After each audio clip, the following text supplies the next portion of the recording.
Good time of day, everyone. So this is on to technically day 4, but the full third full day for me.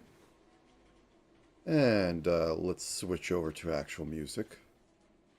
Ba ba ba. Da da. There's the metronome of my stream. I'm a little tired today. So,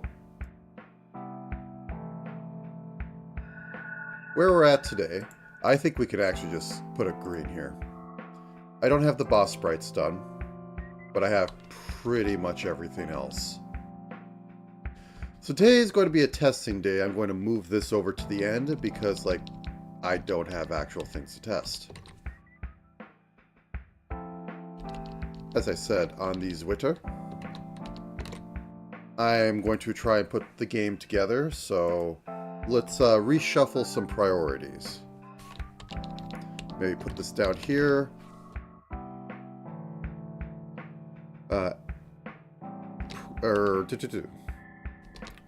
Progression. So what I mean by that is I'm going to try and have the dungeons set up properly. To do that, I need to be able to regenerate the rooms and have you go down.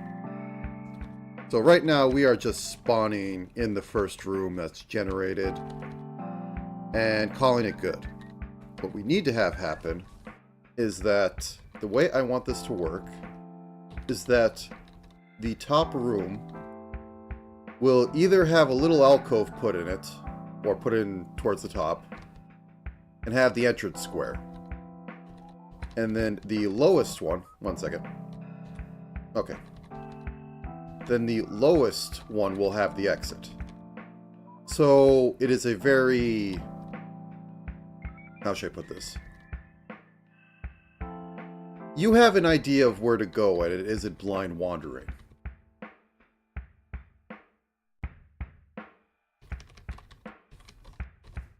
Excuse me one second.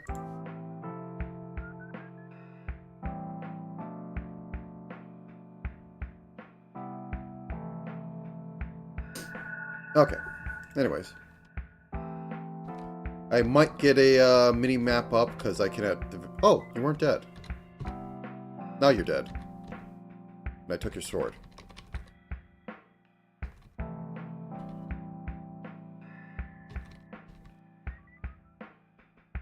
So anyways, yeah. So like down here, like one of these walls would have the exit room pushed into it. So I am going to make the next sprites. Do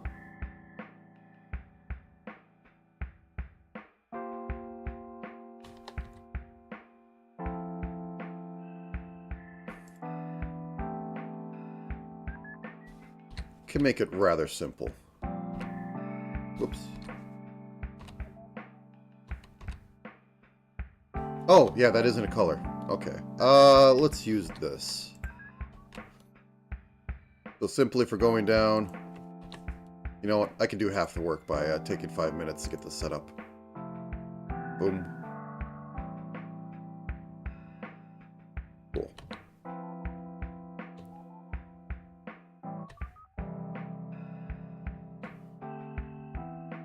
Make that 3. And we're going to do a pattern of 3 down here, but we're going to use a harsher dithering every single time.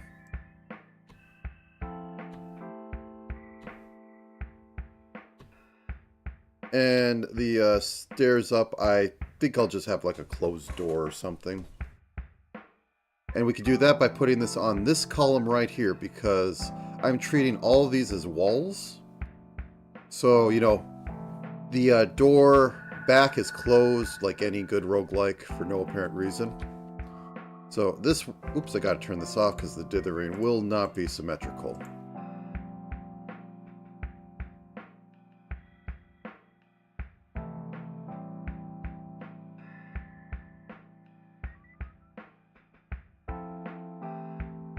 And just for flavor, we'll be missing one every other on the top.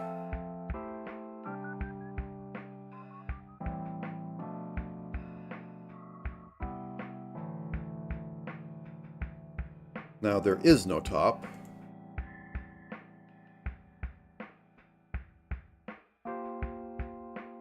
Stairs down, we'll have a constant in here to tell that as it is.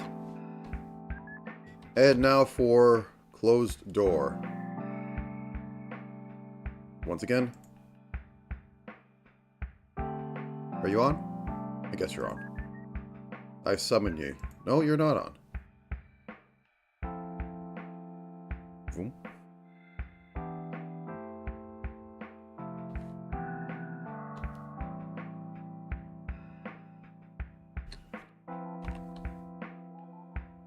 Get a little arch. 4, 2, 1. That should be good.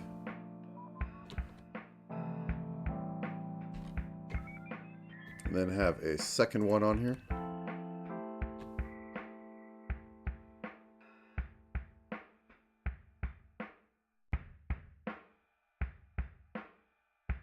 That looks like something slid down. I don't know if Rogue had the text, but I definitely put in there a trap locks the door behind you or something that could be on the scroll. Okay, we have those. Now, I'm just going to set it up to begin with, so I don't have to work on it later.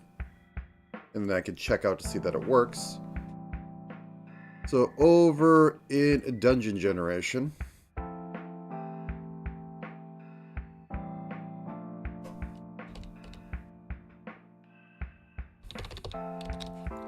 Void place. Starting. No, I should return an int because it's going to return an index. Place starting door. And this is going to be really simple.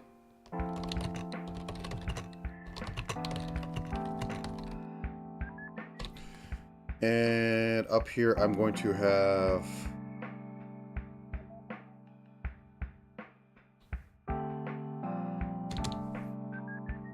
const x per... No, that's not it.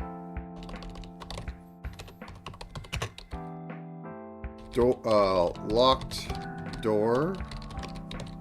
Let's make it the proper constant. That should be 16 const x per int down stairs equals, I think that was 3. Or nope, it's 2. Why I'm able to say that's 16? I think this is like 16 across. Therefore, 0, 15, 16. Yeah.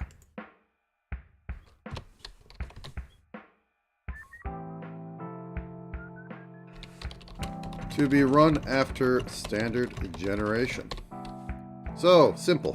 For int index. Index is less than map total. If it hits the end, something terrible has happened. And we increment the index by 1. Boop, like that. So we just need to check.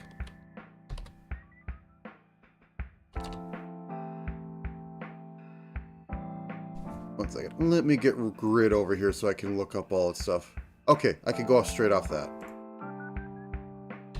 If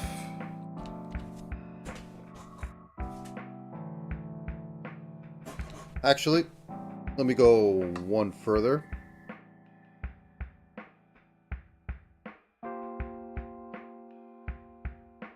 Because this would do it off the first one. I don't want to do that. Okay, let's back up a bit. For int y less than map height, y plus plus. For int x less than map width, x plus plus. And I am going to make a little bool of found array. No. Found y is going to equal false. And then I'm going to make a bool array of valid spot And that is going to be map width wide. And I'm going to initialize it to 0. So if is open, or open space index, get chord, no, get index, I keep doing this, get index with an X and a Y. If that is an open space, found Y equals true, and we fill out valid spot X equal to true. And then when we get onto the next loop, if found Y, we're going to cancel out of this afterwards, but... well, actually, we're going to return. But anyways. So now, int return x equals -1, while return x equals -1 if rand map width. Actually, let's just do it this way. Int pull or roll equals -1. So we're going to roll until we hit a square. That's fine. Roll equals rand mod map width, and this will get us a value between the 0 and the end of it. Technically, I could do like -2 and +1. Because we only need it between 1 and 1 below, but we'll let it roll zeros. If valid spot, that's an index, roll,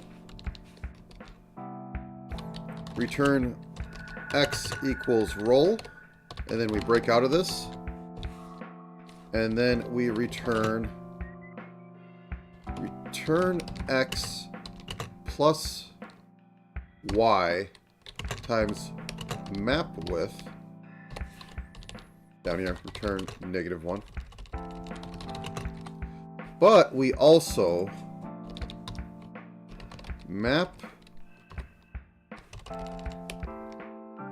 what was it? Main grid? Yeah, main grid. Same value as this. Yes, I'm double tapping this, but oh well. Index up. Because all rooms will have a... what do you want to call it? We'll have a border around them, so this should be fine. Equals... closed... locked door index. Okay.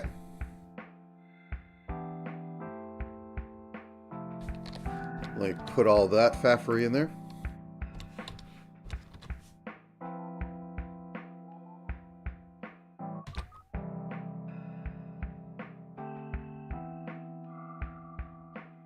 And go into main section. So after we generate the dungeon, I said after we generate the dungeon, there we go. Int spawn index equals this. And then player X and Y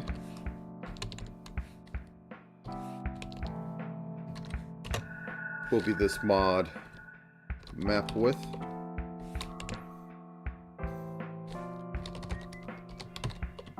Will be divide map width.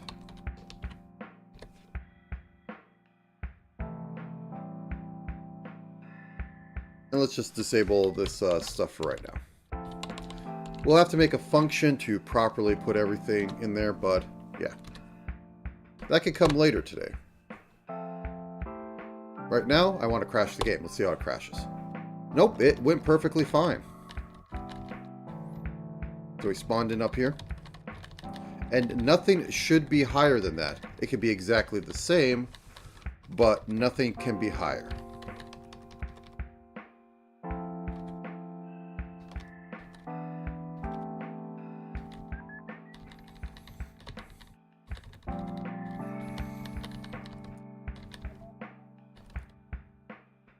Now, after that fact, I have to figure out how to meaningfully generate stuff, but we'll get to that. Now,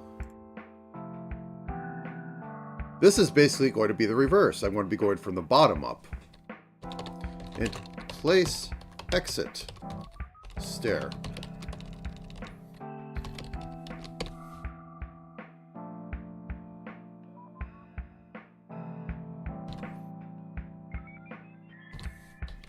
So for int y is equal to map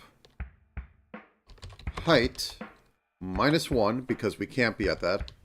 And while y is greater or equal to 0, it should never get up that high, and we'll do y minus minus. Then this part could be literally the same. Disgusting. Copy pasted. It sickens me. Except this is now a stair down tile. You know, in fact, I will call it tiles so that I can actually pick them out.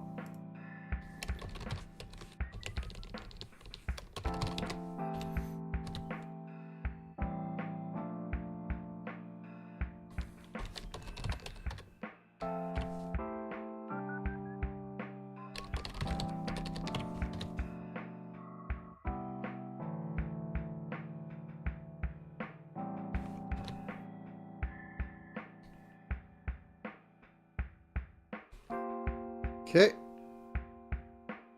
And we don't need to worry about doing anything for this. So now I'm just going to take a run around the dungeon and find this downstairs. Oops, if I can actually, you know, not bug my code. Oh.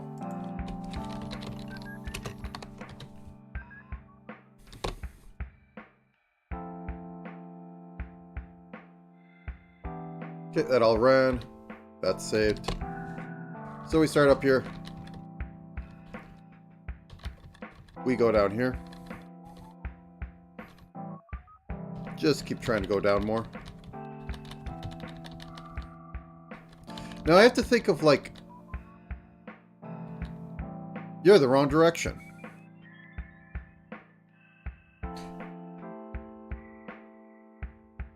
I mean, okay, that should be at that X point. So we don't need to have it go up. I guess it wasn't exactly the same.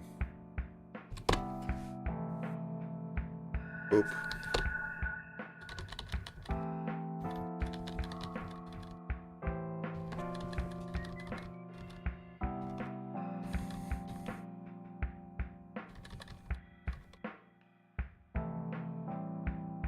There it is.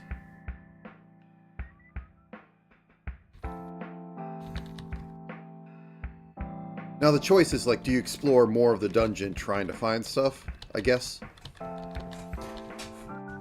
But yeah.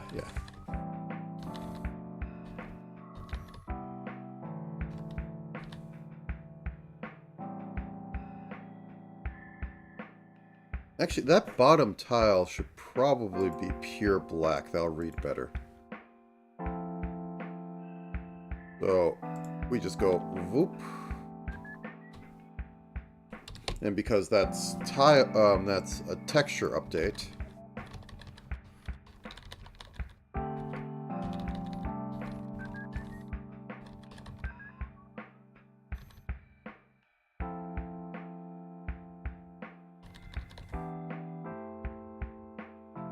Yeah, I think that works better. And it stands out as a thing. And it looks like down staircase. Maybe I could put an annoying yellow arrow pointing at it that bounces when you get by it, like the first level or something.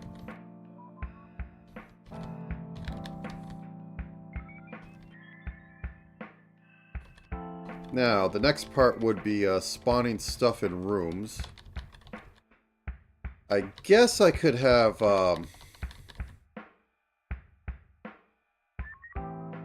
some flow data of difficulty and like what's a side room and whatnot. That's neither here nor there. Excuse me 1 second. Not allergies, just... yeah. Anyways, be right back.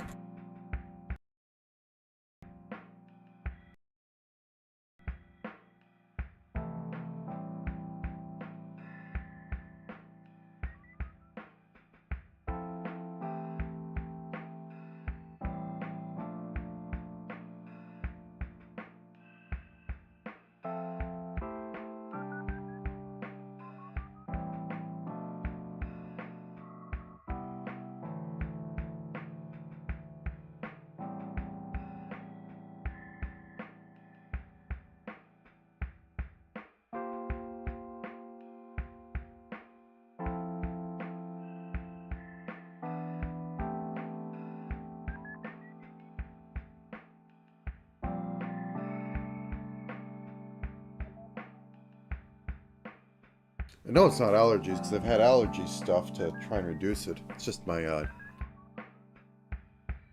nasal stuff is absolutely screwed up. My sinuses are terrible. Anyways.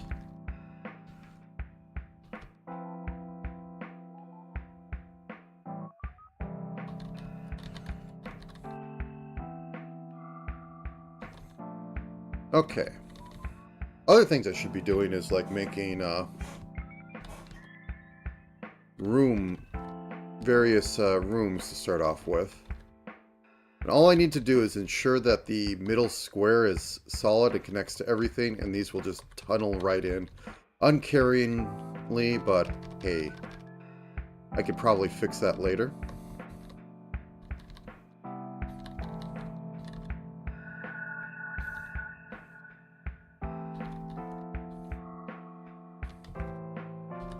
Okay, so that's that's set up. Let's just make a simple reset. Void. Actually, does this have access to player? Or is this going to be a function outside of this? Let me just see.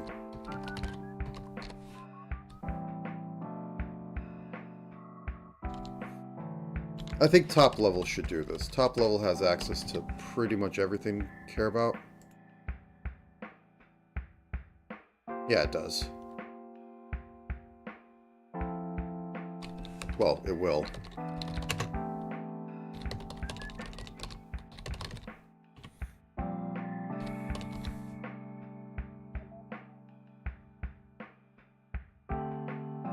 Void reset floor int floor level.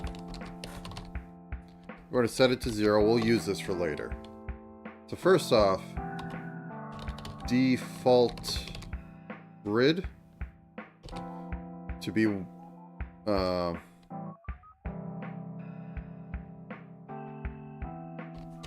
main grid to be 1. Or no, 0. 0 is all walls. Okay. Default floor. Is it reset floor?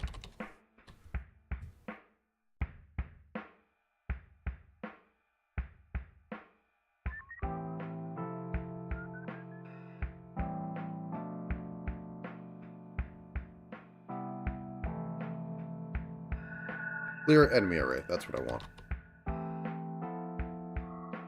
Top level, get over here. Clear floor items. Yep. Is there anything else I need to put in there? Nope, I don't think so. I'm going to steal a little bit from this side. We don't need to clear inventory. But we do need to do this. Actually, clear FOV. Do we have a clear FOV?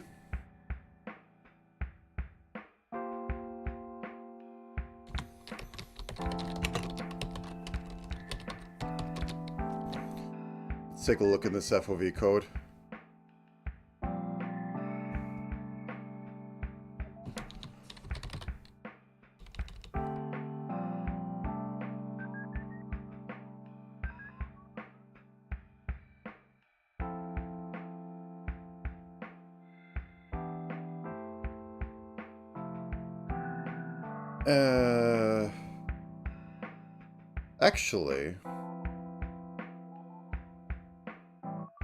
Actually,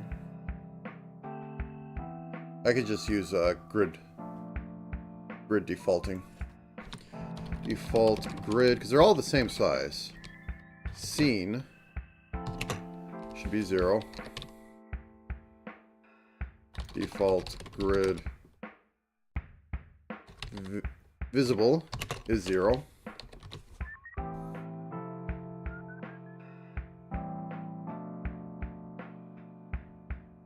I can't spell.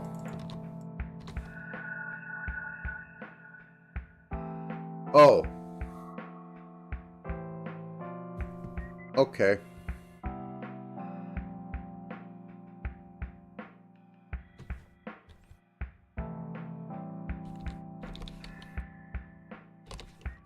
Let's just find default.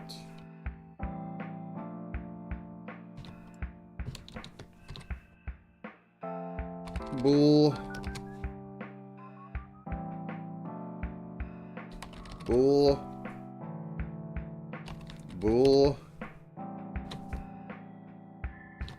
Everything will be fine.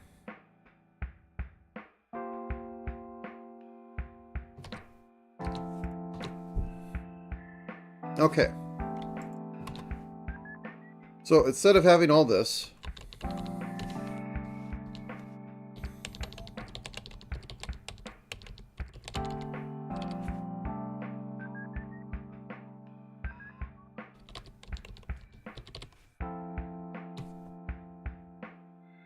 set all this up and just reset floor. Do we have the player set up? Not yet. Okay. Player.x equals spawn index mod map width. Now, I think I've said it before, the thing that kind of trips up a lot of people when they plan engines, and I fall for all the time, is they try to make it do everything. Like, right now, this is very limited to whatever I have dimensions for the map. Oh, what if I want something bigger later? What if I want all this? Well, clearly I should program stuff in to work off that. And that adds complexity, and then at the end of this, it's like, well, I don't want to finish this anymore because there's too much work to expand it. And you just blown off your own foot for the possibility of doing something you never got to do. Okay, 1 second. What's blowing up? Oh, okay, I know what I can do to fix this. Into the header. Into the master header.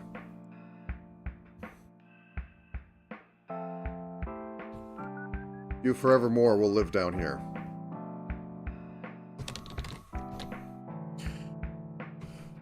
So a lot of the principle of my design is... Oh my god, okay. Is just what gets it done.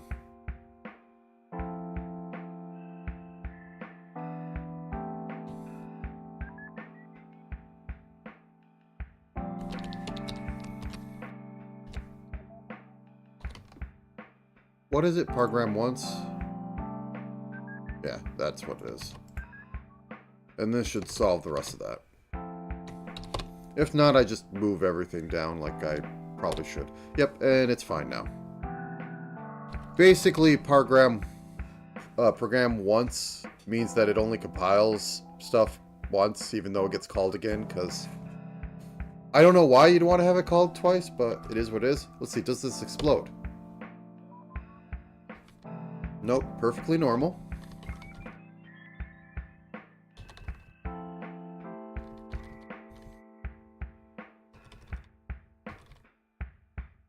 And we can easily get down there. But we miss out on loot.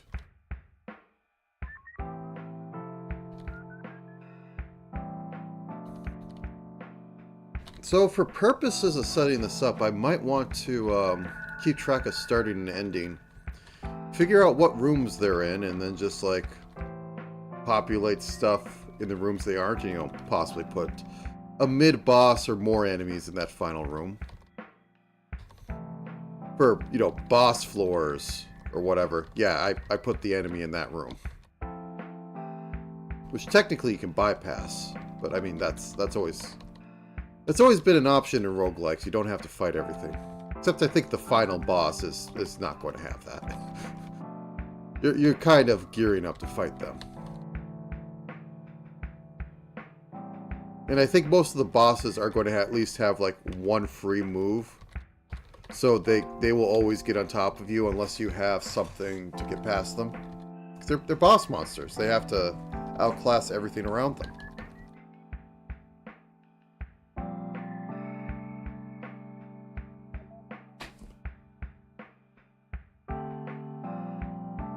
Okay.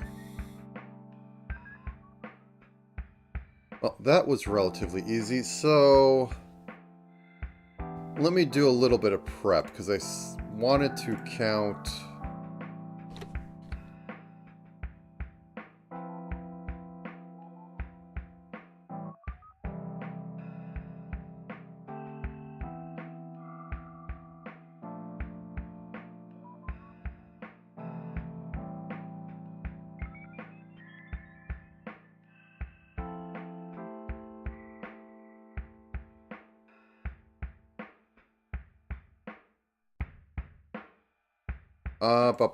C++, tally up, or tally sum up array. There has to be an internal function for this, because this is a very, very simple thing.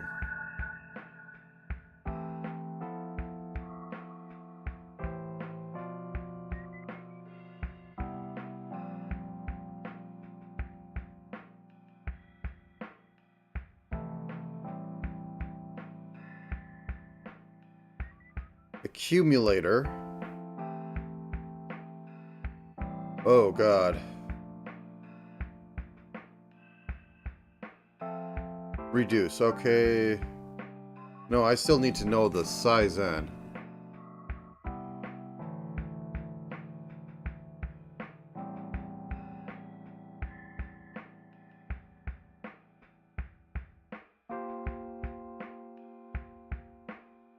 Well, let me give it a shot and see how ugly this is.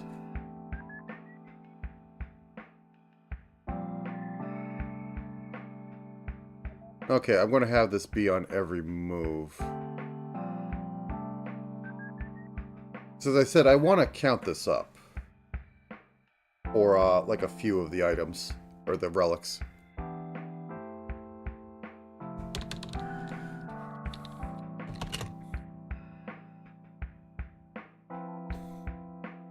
Array size.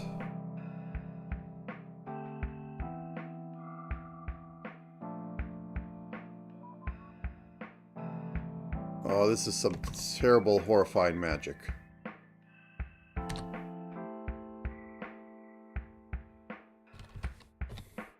No, yeah, scene is what I want to go off of.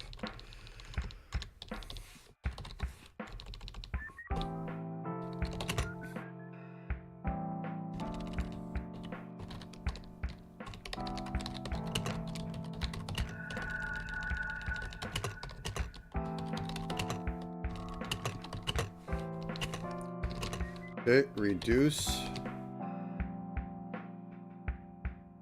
This is terrifying. So we take scene, and then do we scene plus array size.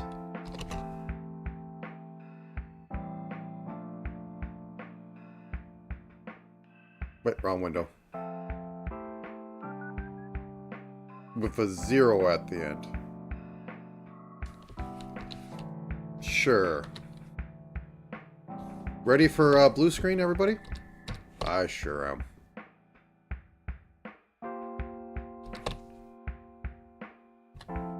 Okay, didn't die. Oh, wait, where do I have...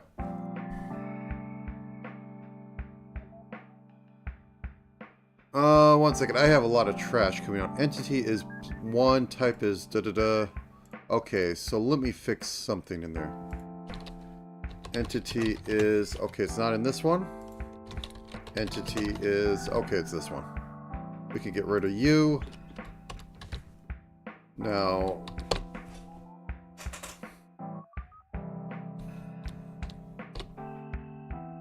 No, if I was doing this smartly, I'd have an if-def, if debug thing. Reduce says 76, 78. Okay, this actually works.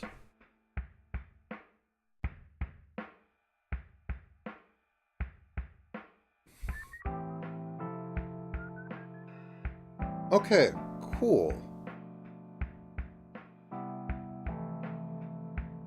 It'll only be useful later, but let's keep a...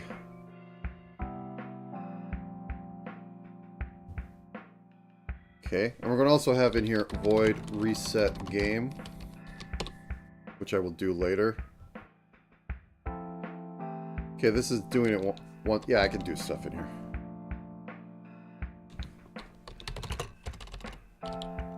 Various things.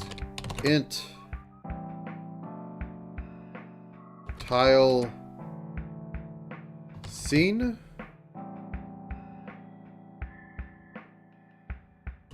equals 0.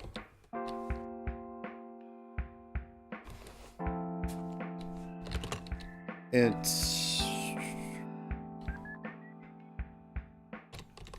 I'll do that later. Okay.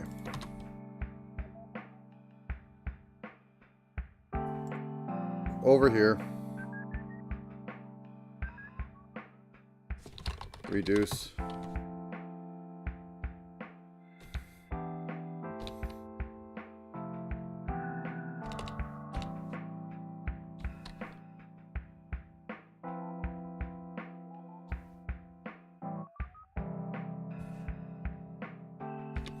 Post player move. And we're going to move this into there.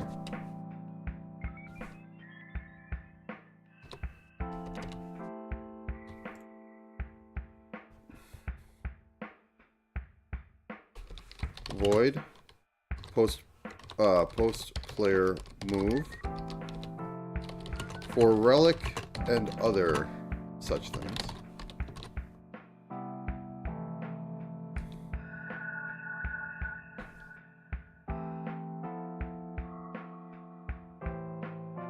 Okay, and we have that in here. We're going to move this reduce stuff. Oh wait, that's the wrong direction. There we go.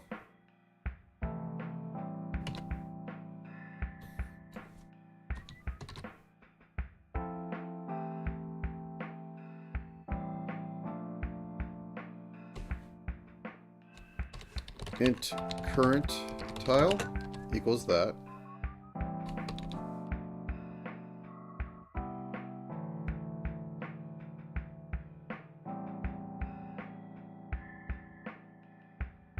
I think I do want to put a little bit of a healing mechanic. Desktop dungeons, was it? Or desk... Let me look. I haven't looked into this game. Yeah, this sucker.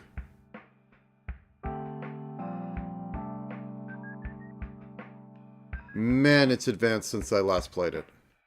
Oh, and they look like they updated it. But the gimmick, when this was like new and fresh and all that, was that it was a new standard of roguelikes, where it was like the coffee break roguelike, where you could play it at 5 minutes. Anyways, how the game works is that you basically replenish health and mana by exploring unexplored things. And the combat was pretty much deterministic, except for the fact, like, some enemies would, like, randomly petrify you or do other things. When I say randomly, I mean, like, you're under a certain amount of health, and then, like, it rolls that. But, yeah. I should probably try playing that again. It was a good game. They had to actually like map it because they were like a randomizer. They could make a tree, and you have to get certain things to complete the level. Every level is completable, theoretically, but you might have to do some silliness to get it to work, which that makes it fun. Anyways, so how am I going to do this?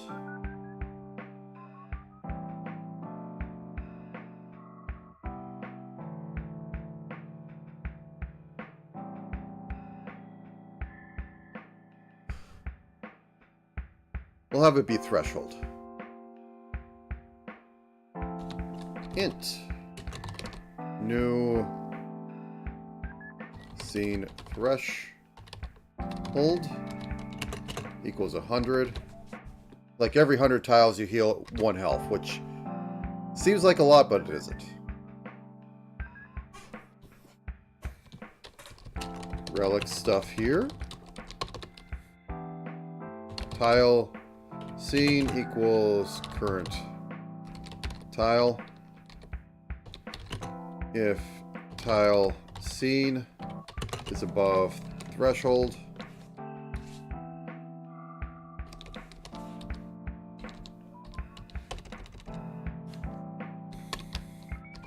heal entity player 1. Actually, if player.hp does not equal player.maxhp,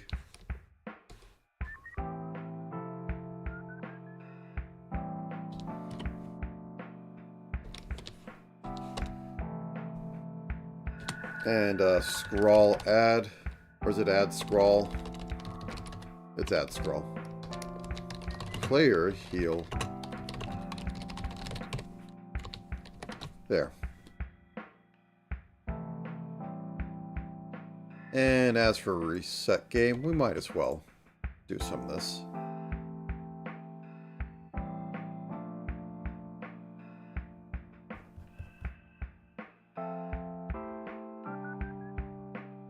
Do we have a reset inventory? Let's check. Clean inventory. Clean inventory. Player.hp equals 30. Player.maxhp equals 30. We take all these things.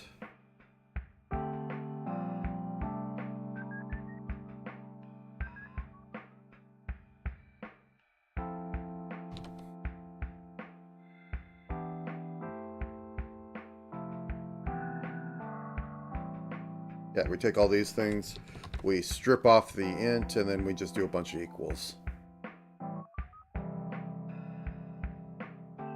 Simple house cleaning, pretty much.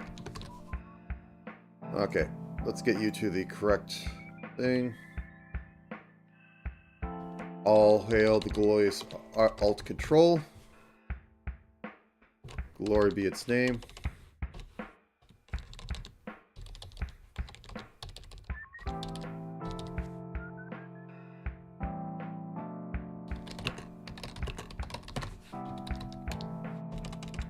So this equals -1, that equals 0, that equals 0,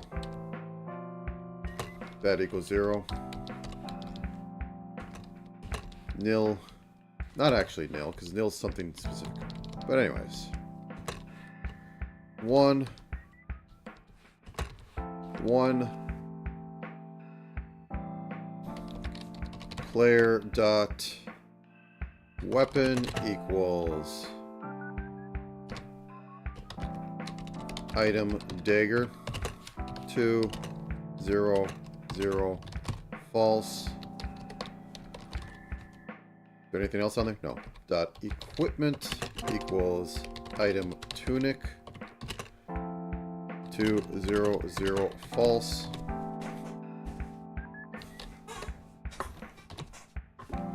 And then I can just have reset player over here.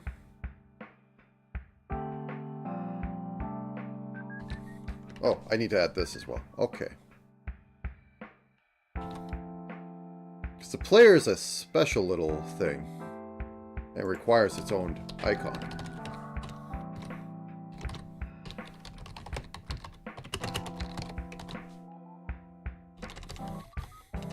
There we go. Cleaned up. And now we just take this.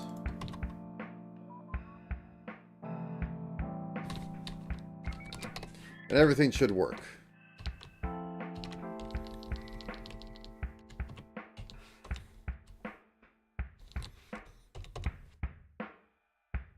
We have a lot of junk here, but this is slowly getting... Actually, we could get rid of all this. We don't need this anymore. We already used the transfer stuff. We could get rid of all this old test code. Get rid of all this stuff. Let's keep that there for a minute. But yep, this is getting cleaned up. Useful. Now. Bop, bop. We have no inventory because we didn't set up one, but yeah, take a look.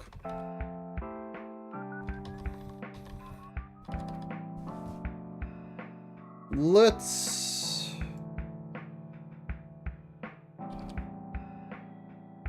remove that one. The testing works. Oh, actually, let's get rid of you.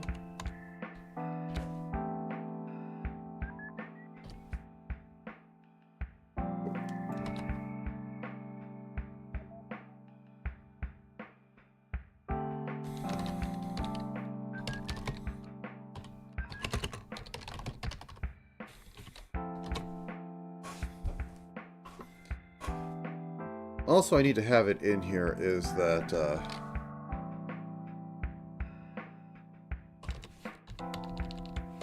if entity list index dot armor is greater than armor equipment dot value, we will reduce it to that. There we go. What I don't want to have happen is that you could switch armor and like get infinite armor in a cheesy way, because that would just make the game unplayable to play optimally. Or give you like an emergency button to have infinite armor, effectively infinite armor. So I'm not having it set your armor to be your max armor. I'm having it truncate when it need be, but yeah. It's how it goes.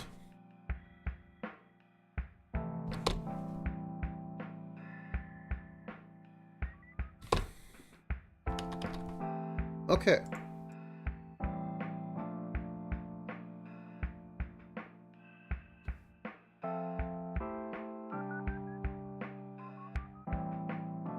This needs to happen at the end of generation.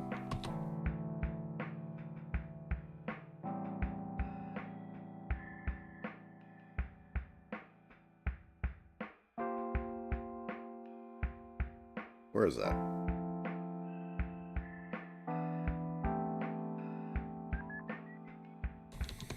That needs to happen. FOV needs to happen, and pathfinding needs to happen.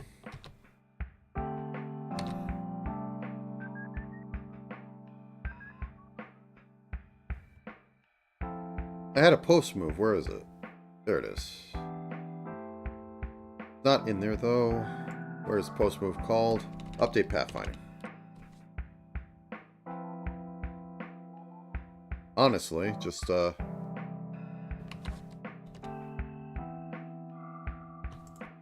move it all into post move.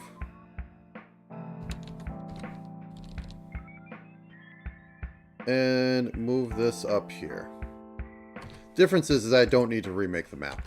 So I'm not going to put this down here or call this, because this doesn't need to be called when generation happens. Okay. Now let's remove all this. Oh no, I need main loop or else nothing's going to run. Yeah, this is cleaner now and simple entry into this. Just what we need. And Regenerating a new level. Set floor.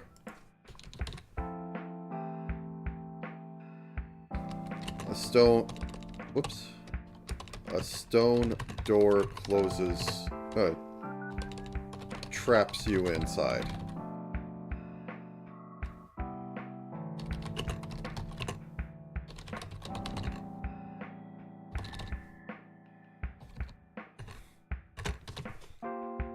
Okay.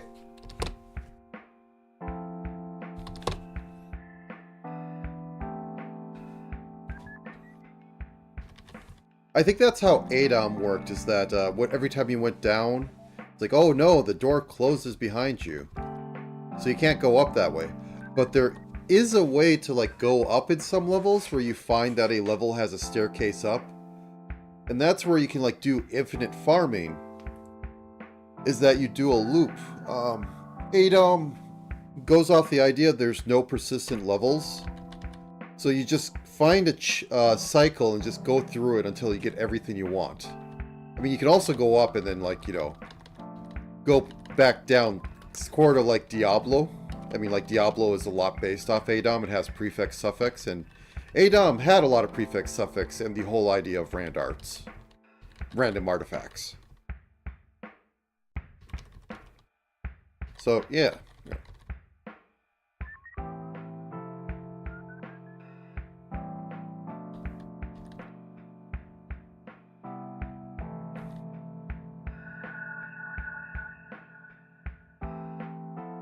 Anyways.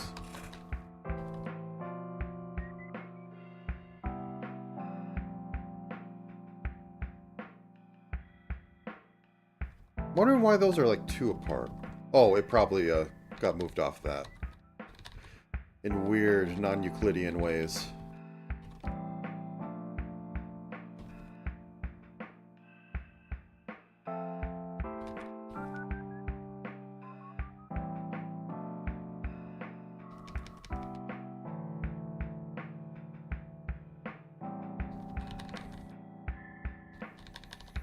No, I could probably make door enemies and you just bash down doors. Like, they'd hold you up a second. And you break through them and it just changes the tile to be something else.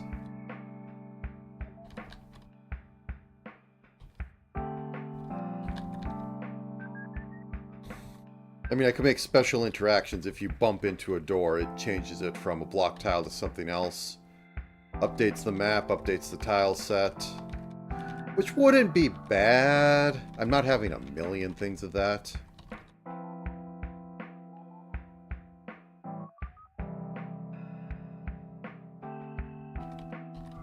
Okay. Now, just for sake of testing, I'm going to query what tile you step on, and if you step on the stair down, it's going to open up the next level. I want to have it be an option. If you stand on it, it's going to have a little, like, press X to go down to the next floor. But,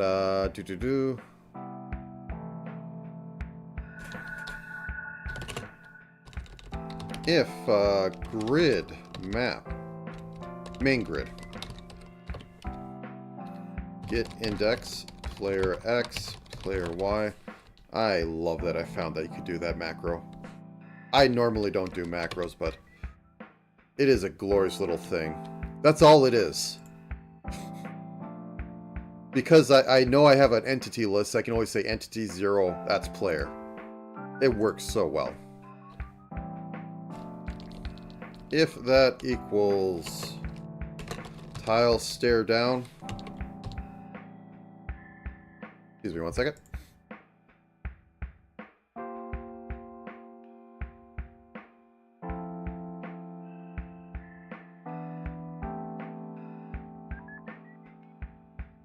Okay.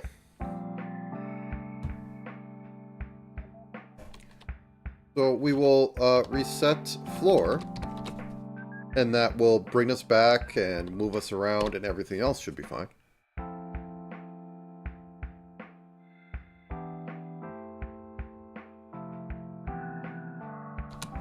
Add scroll. Player descends, goes down staircase.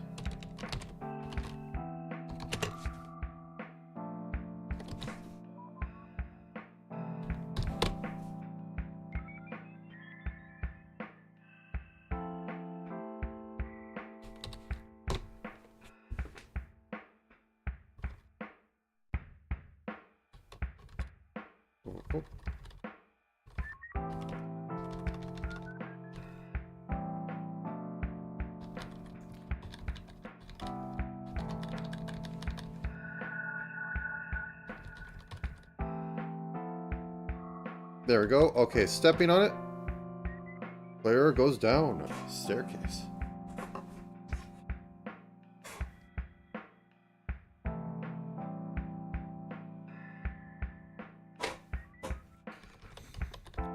I think it should be random. This is superfluous, but this amuses me, so I must do it. Int roll equals R&D rand or random mod 128. If roll is less than 80, we'll get our standard one.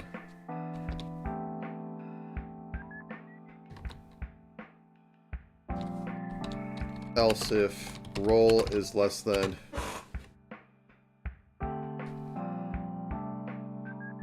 120, get another one. Else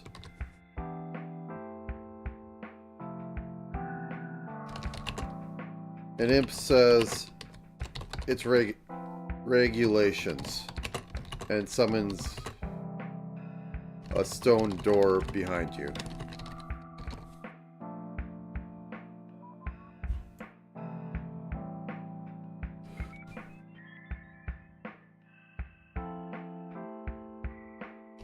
A stone slab falls behind you, preventing return.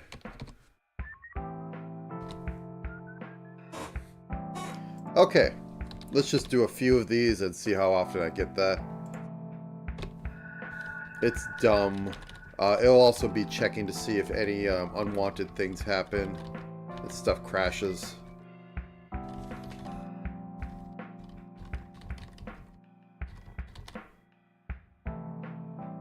Player goes down the stairs.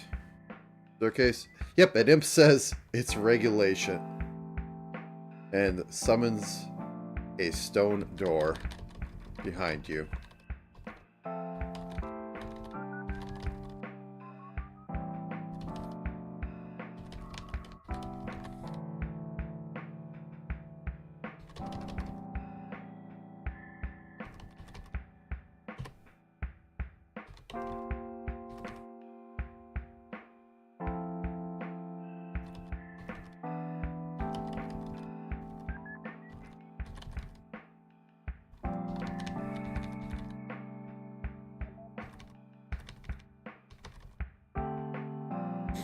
Okay, oh, I'm not rolling.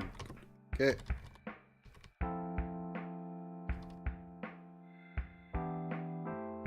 Okay, that's fine.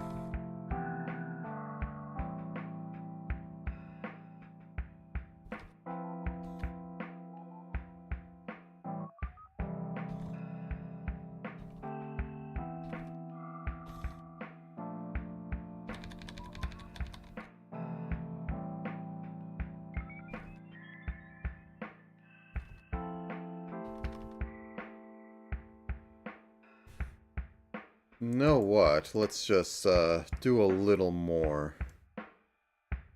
70, 110.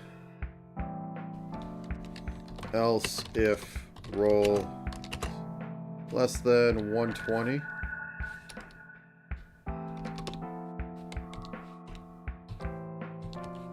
Add scroll.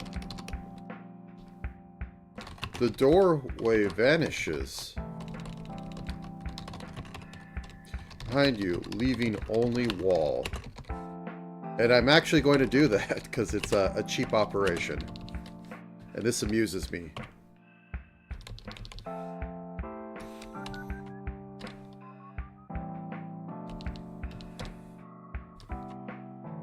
So, main grid.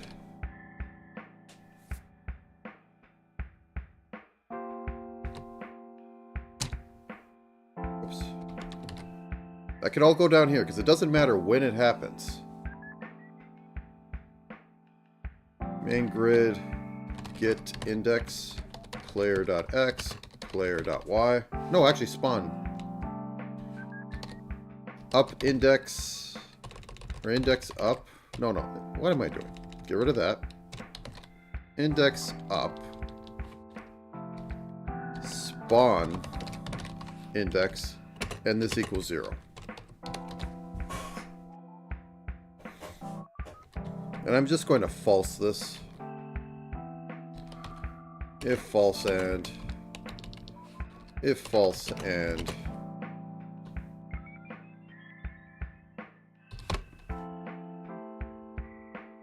this is the fun stuff. Oh, I rolled high.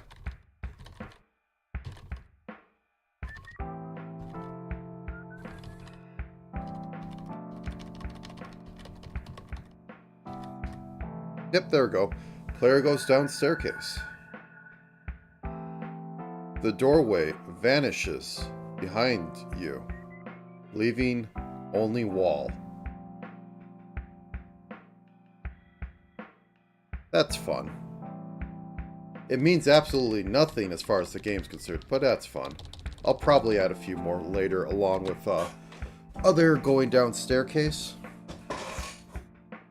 Flavor text is important. It sets the expectations of everything. Alright, I'm going to go down a few of them just to see that no bugs pop up. But this is technically a workable game. I could just put enemies in here and you just keep killing enemies forever to say how many times you killed enemies forever. And, complete game. Not very fun. I want to have other things, but yeah.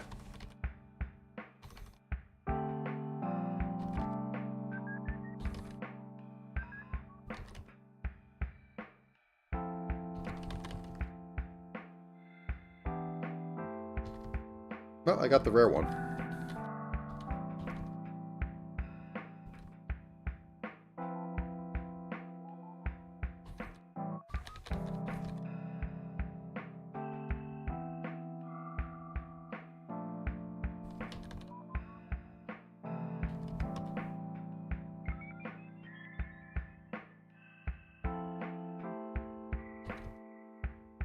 So after like 10 of these, I'm going to say it's good. Crossroad.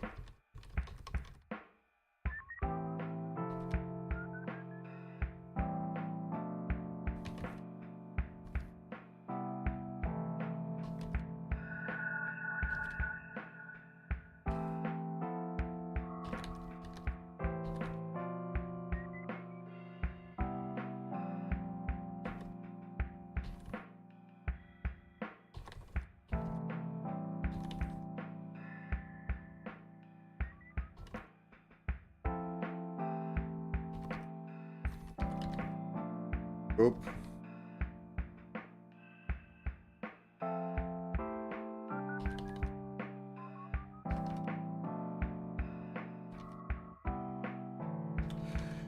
Okay, just a couple more, and I'll call it fine.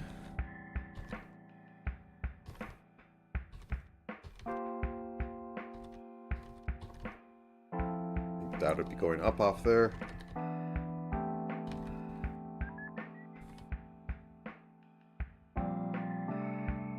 That's a interesting sight. There we go. 2 more.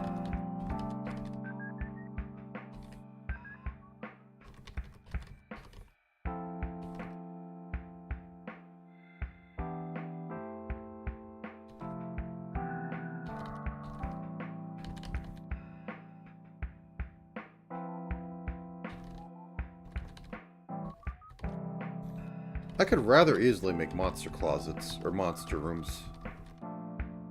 Which is a time-honored tradition in roguelikes, to just kill you because it's a room full of monsters.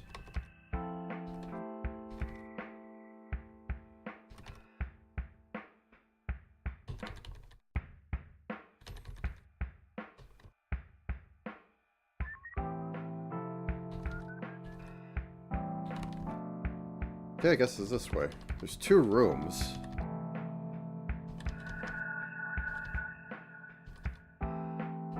Oh. There we are. Okay.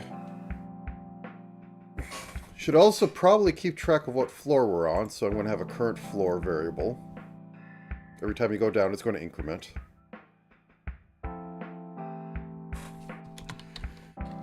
Into current floor.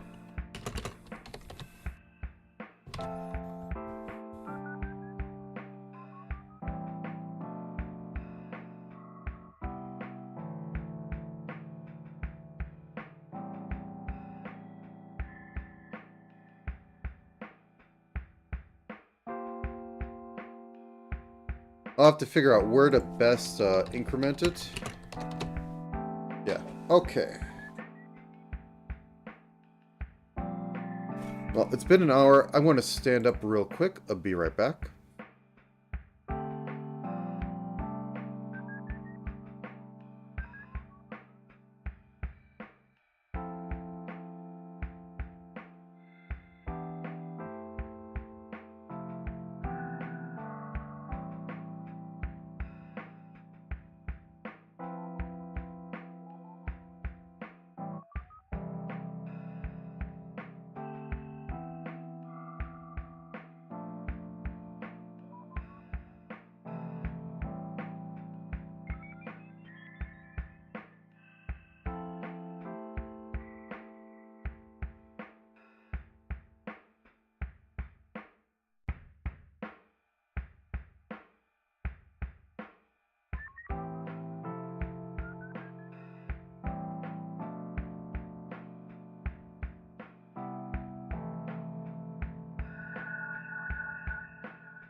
Alright.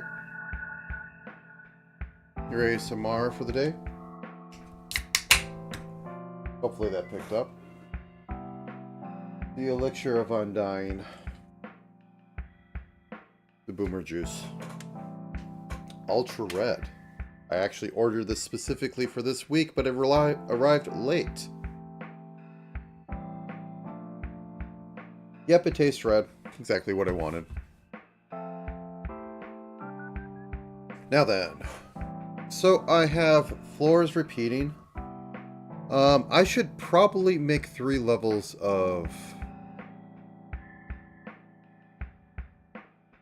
One sec.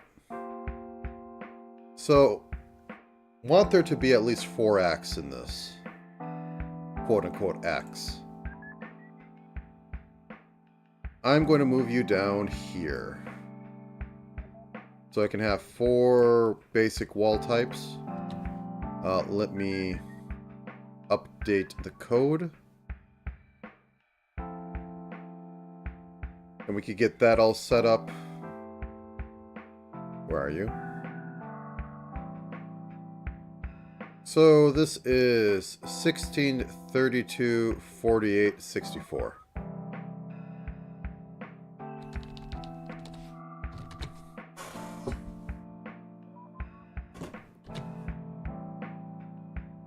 Tile down will or the stair down will probably remain the same. We'll see. Things can be done. Now then, let's see if this still works. If I still see the door, I still see the door. That's fine. Now let's add different color variants to this. I can adjust it later. I said control paste. Okay, paste.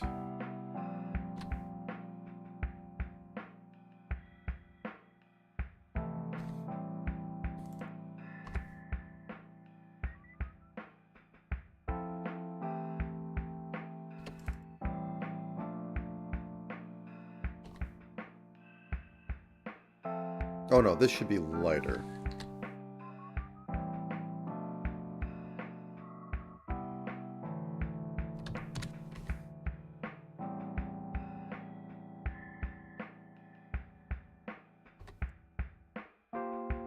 A little darker.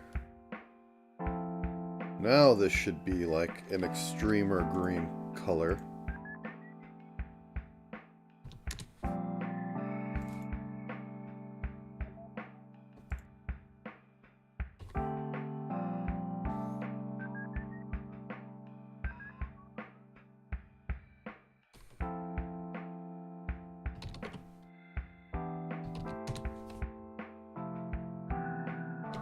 Cool, we have palette swapping. Yay.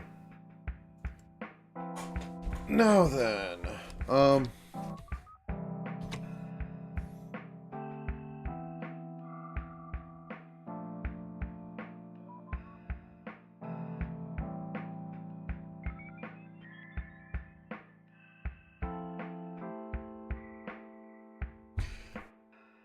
let me just do something real quick. So in construction header, I should have a giant thing up here, or was that in grid rooms? That was in grid rooms.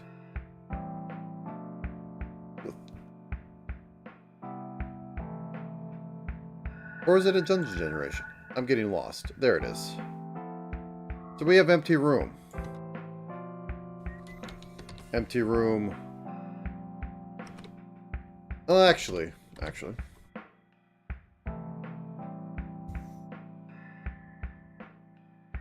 Let's make something called void change theme int zone. If zone equals 1,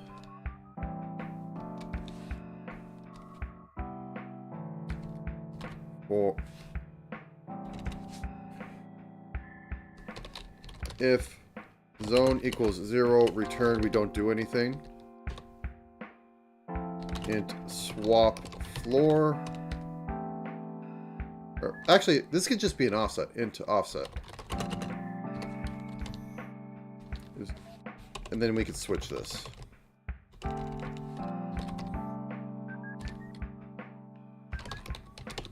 Case 1, offset equals 16.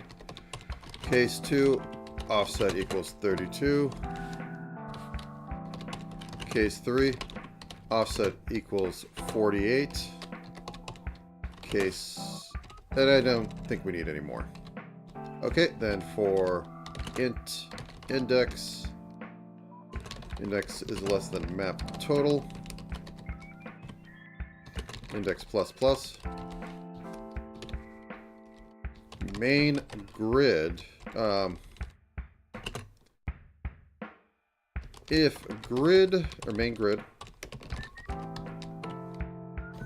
index does not equal tile lock door index or main grid.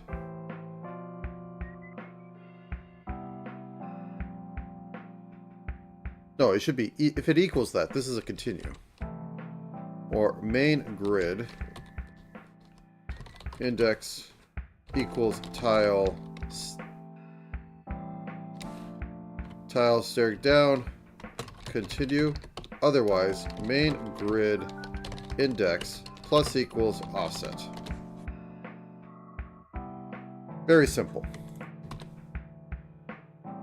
And I'm just going to have it randomly go through these.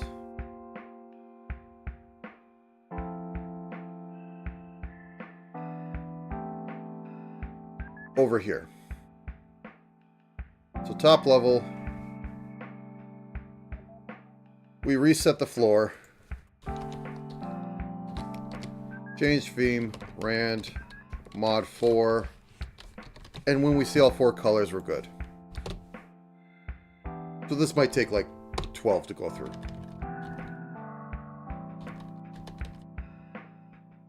Actually, wait.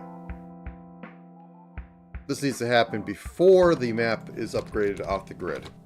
My bad. Otherwise, it'll always just be like the last one.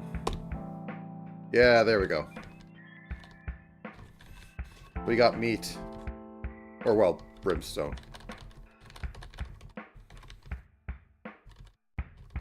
Actually, that should be a darker red, because I have some red enemies.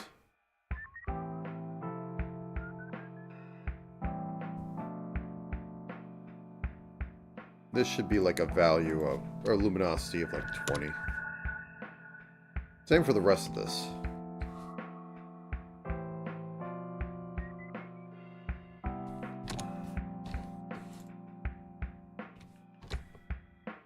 Okay. There we go.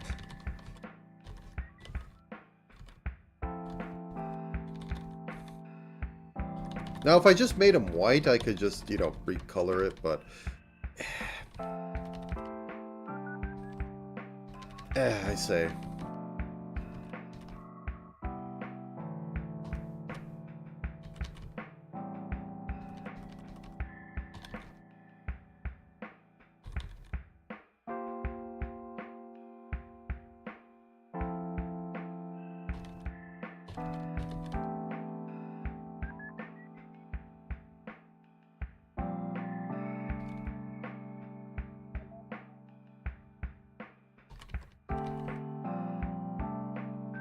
There we go.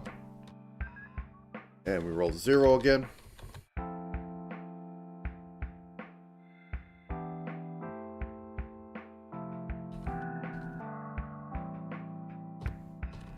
Red, I want another color.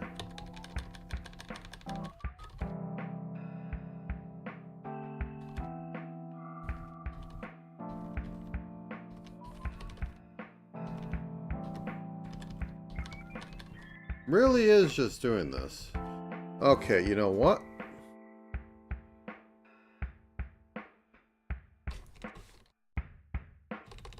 Current floor plus mod 4.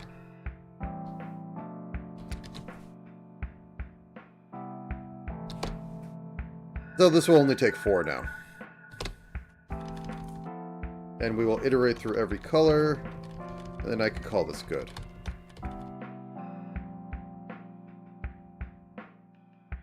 Oh, because it extends out in the... Okay. Like, huh, that generation's a bit weird.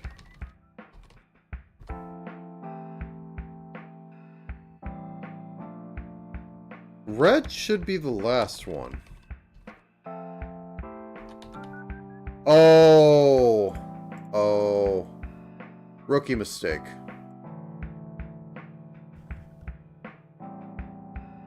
I forgot the brakes.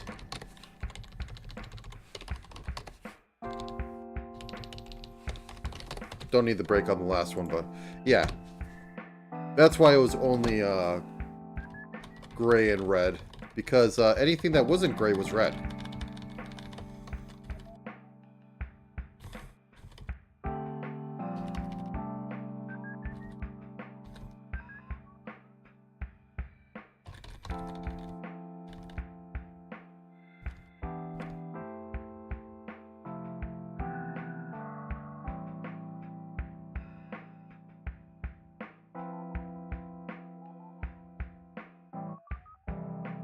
There we go. The spookier color.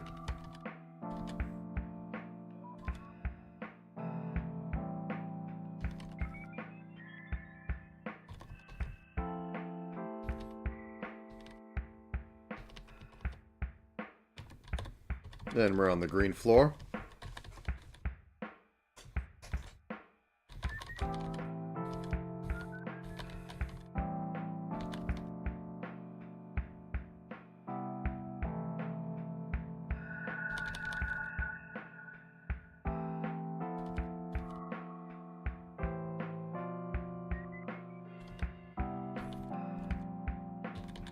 Nope. Nope. Yes. Now we're on the red floor, and I think this should loop back around to gray, and we will be good for doing the cheap color swaps. Now I might actually put something in that function to randomize like floor tiles a bit. And then I can have actual, you know, like different ones between floors. Like I could have like a random skull on this. And like on the meat floor I can have a heart or something. Just randomly thrown in for fun. Okay, let me think.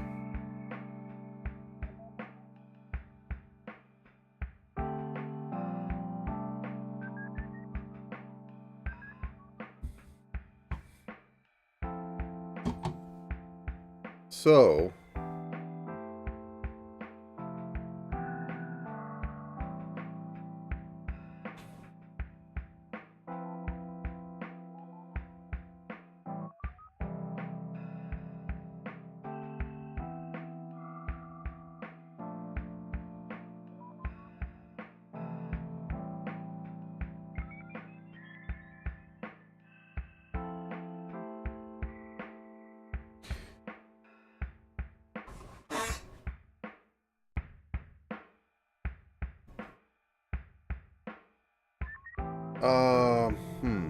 okay, so the next step might be setting up some enemy placement. I don't know what's needed first. That or place that. Also, we need to place enemy or items in rooms. Because items are important.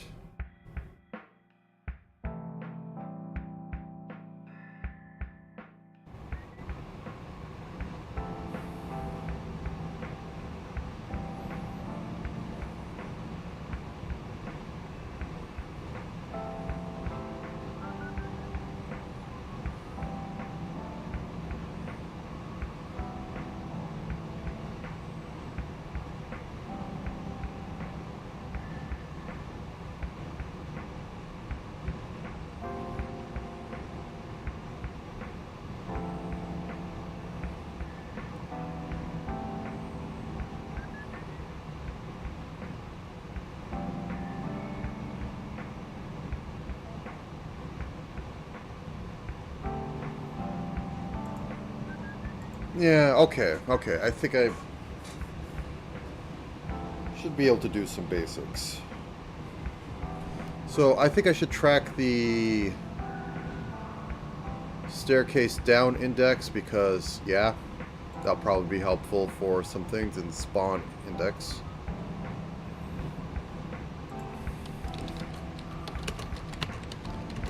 Placement. Spawn index equals -1 int exit index equals -1.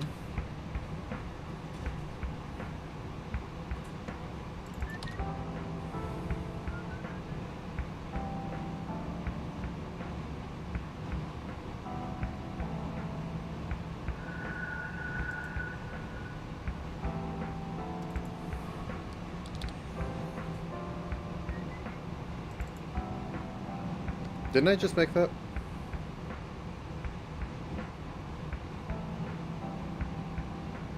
Oh, I can't spell, that's why. Okay.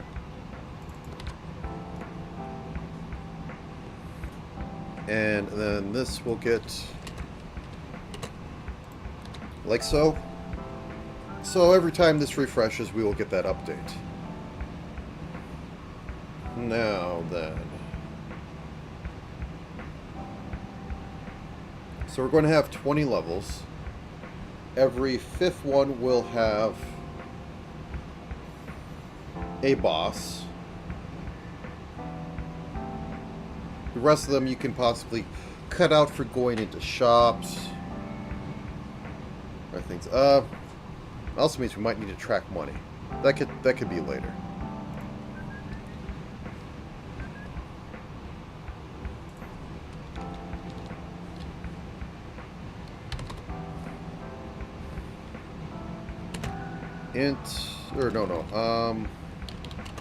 Spawn enemies, spawn items.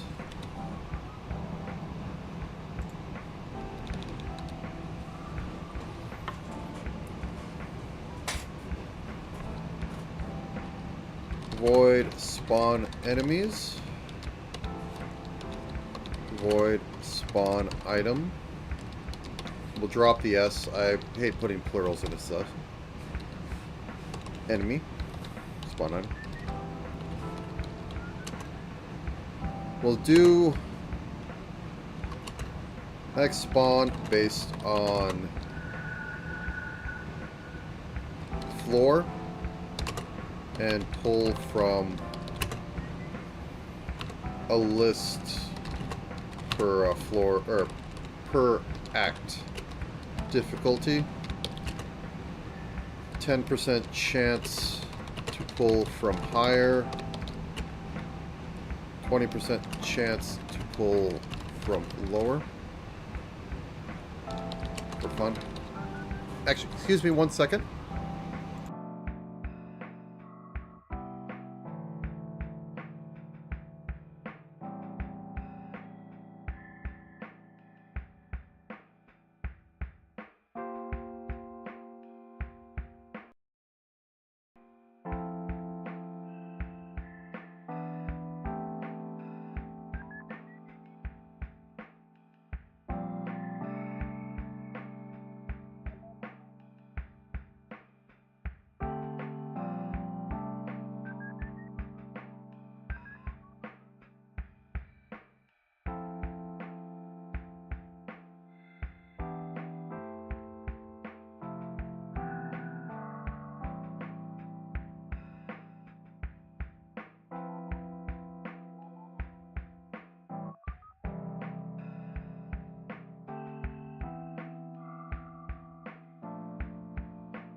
Alright. I also had a thought. Let me just do this real quick before I forget. We need to have chests. So I'm going to make just a set of two chests here. Well, I guess we could just do two. We could have the normal chest and the standard golden, it has something good in it chest.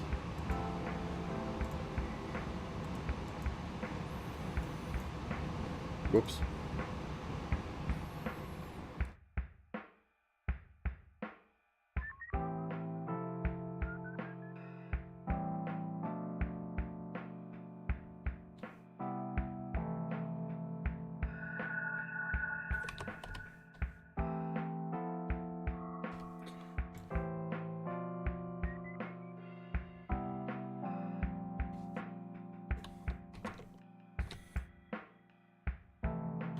Oh yeah, I black outline these because if I don't, it might get lost in other things.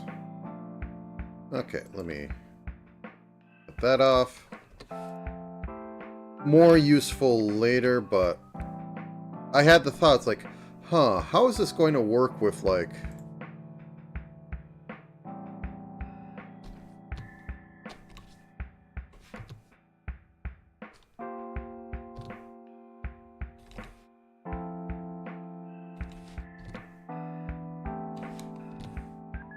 Bring this a little over into the orange, so like 50. Yeah. How's this going to work with like actual like good items and all that? I mean, I could also make mimics, that's a cheap thing, but chests being actual things to break and take works pretty good. Ugh. Now the question is for bosses, should I have something a little interesting for them where they render bigger than everything else? And I could just render, because there's only going to be one boss at a time. So I can render it overflowing there and have it be like a 24 by 24 down here.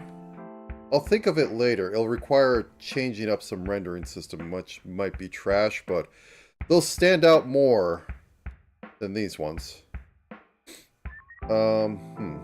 Okay, so if I have...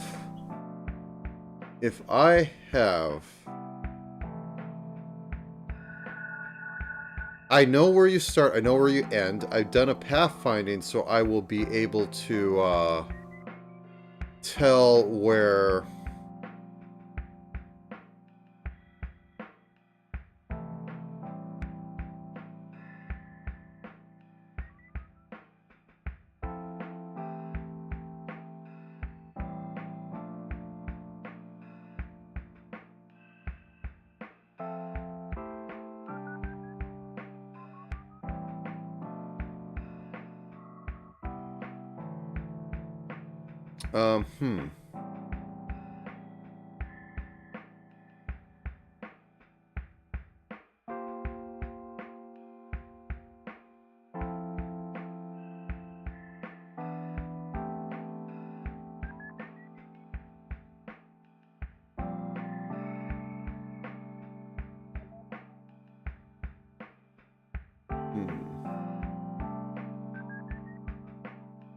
So, okay, let me think. If I can I got a heat map from where the player is. I know where the exit is.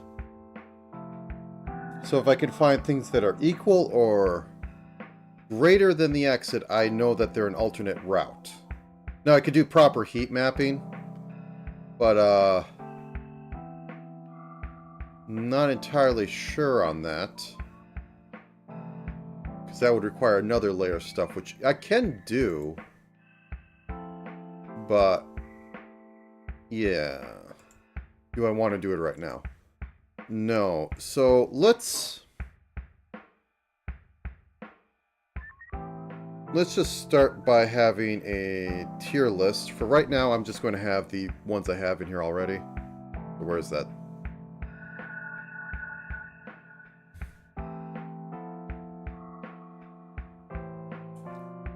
Okay.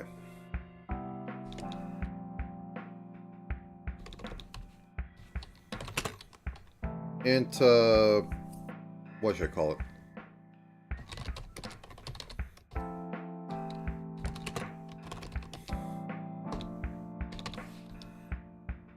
Right now, I'm just going to pull from 1.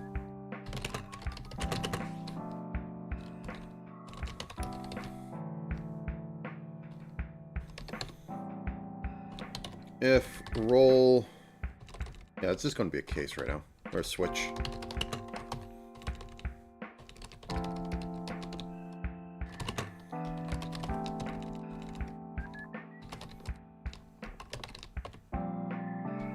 Oh no, case 0.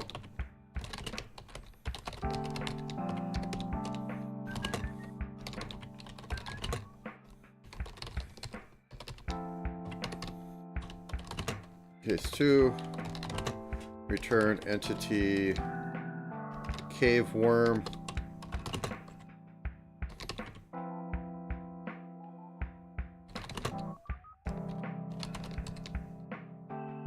Entity. What do I have after that? Make it go here. Medium slime. Or.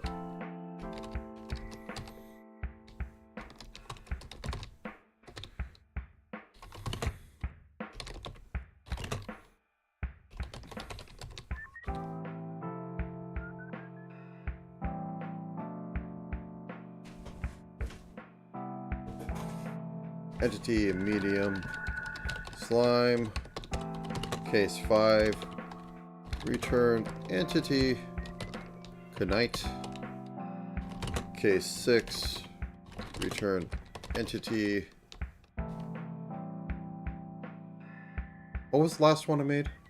Ah, Skellington. Case 7. Return entity.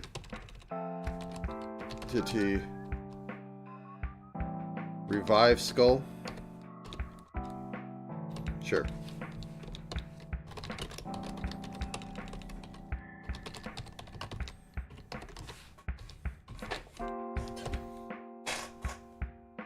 Actually, there should also be a like a void spawn.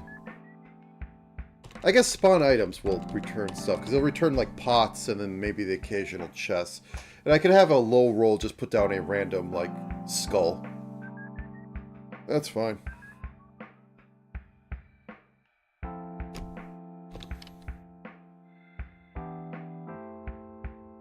For int index. Index is less than room, or max room. No head in there. Index plus plus. And I need to update rooms so that they can tell if a point is in there.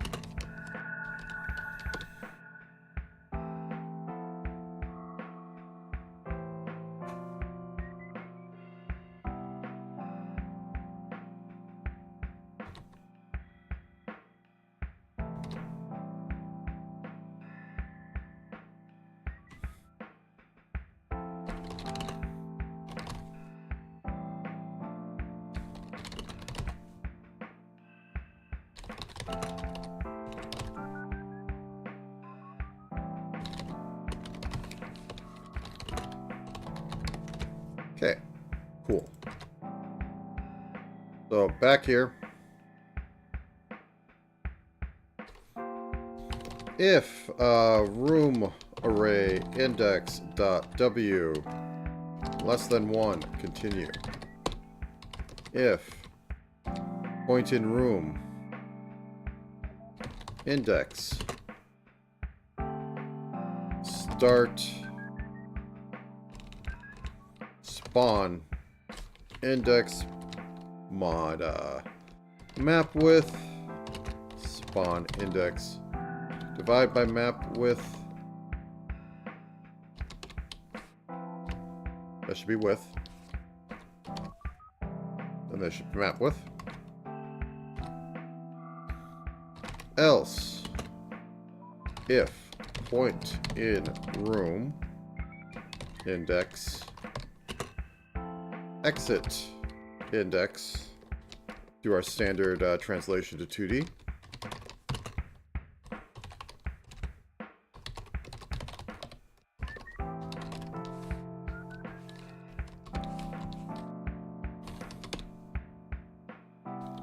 Normal room, exit room, spawn room, int max roll. Actually, let's do this beforehand.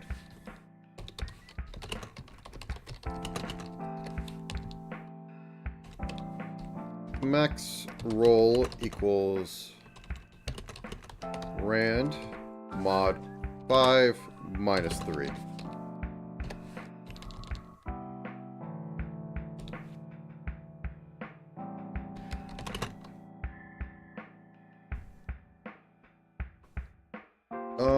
Bool Carter monster equals false.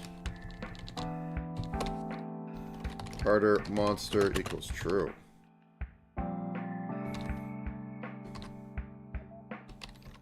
Max roll equals rand.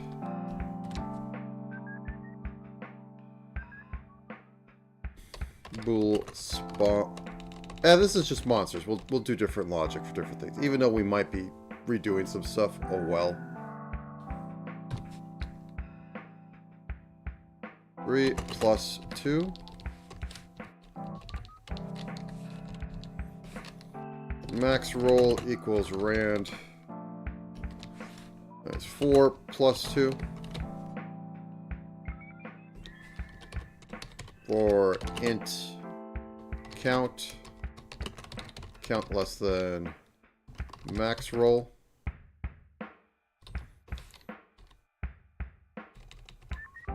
Yeah, they'll die if that's negative. That's fine. Count plus plus. Int monster ID.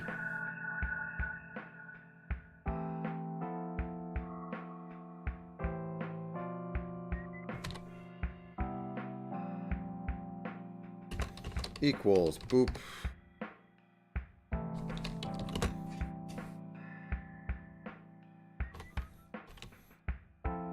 To do harder monster setup.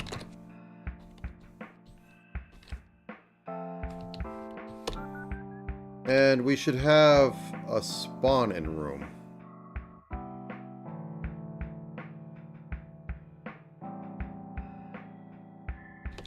Int spawn index in room. Int index.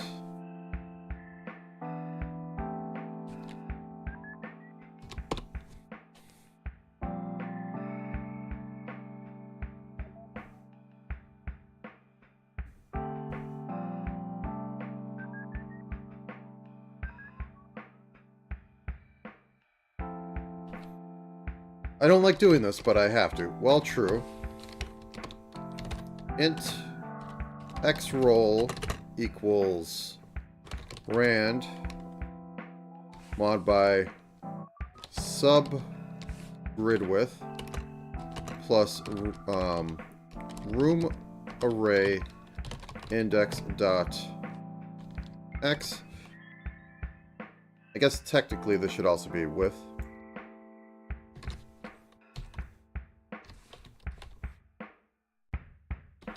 If room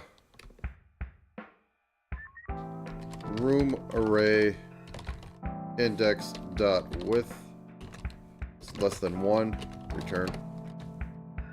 Don't know how you got there. Y roll equals rand room array index dot height plus room array index dot y. If is empty. Or no. Does this have entities included? Oh, this might need to include them.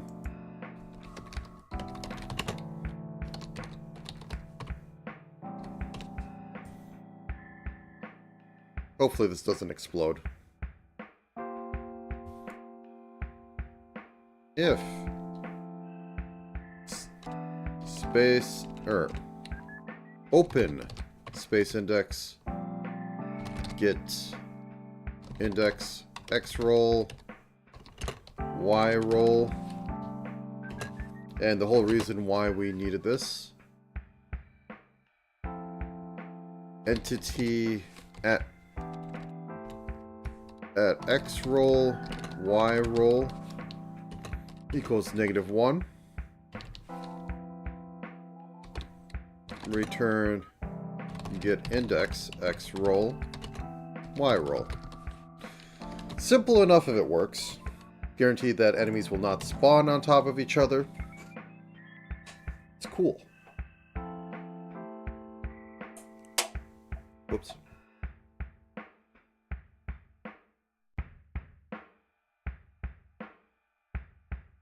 Anyway, back to top level.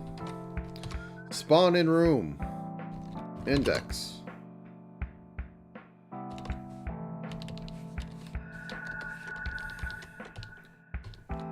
Int enemy spawn point equals that.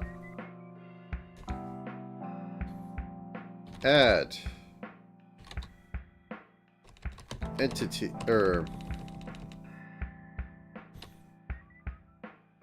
Scribs, it's early. You don't get to do it this early. Keep going. Keep thinking.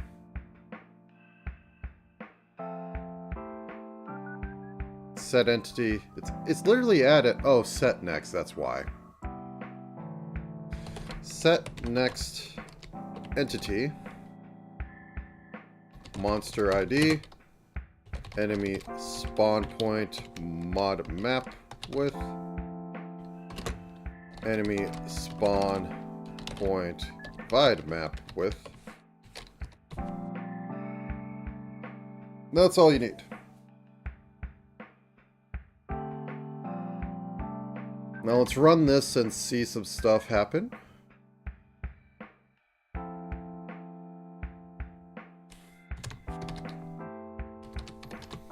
See if this crashes. Do you like that? Oh, nope, you don't like any of this. Oh god, all is lost.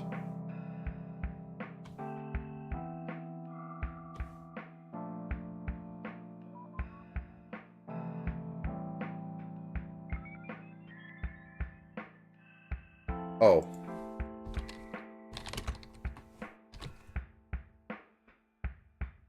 No, that isn't it.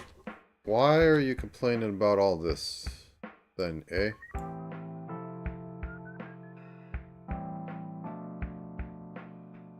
Oh. That's why. My bad.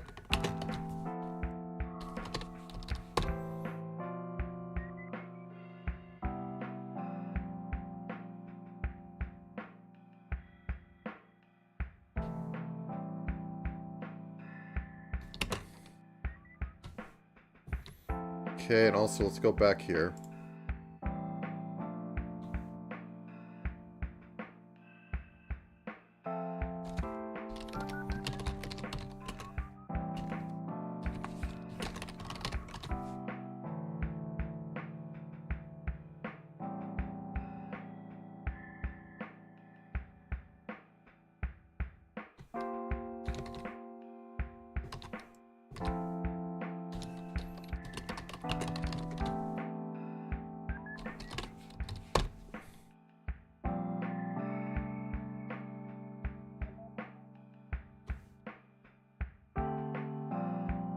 I literally just included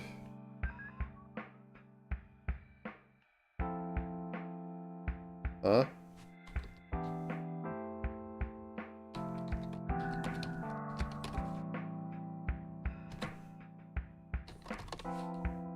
Oh.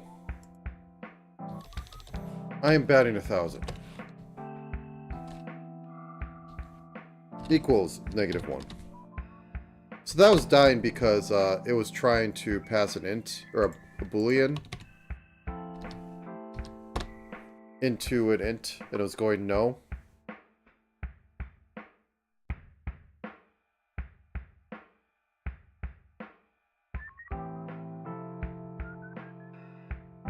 Not declared. Why? What could be going on here? Hey, is entity add in this?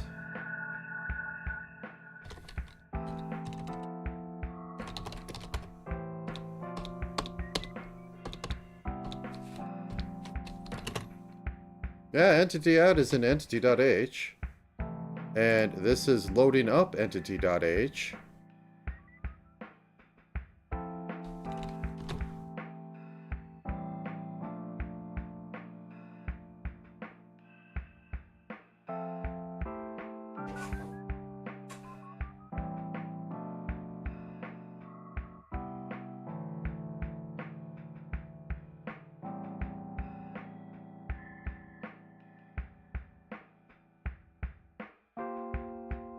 Entity was not...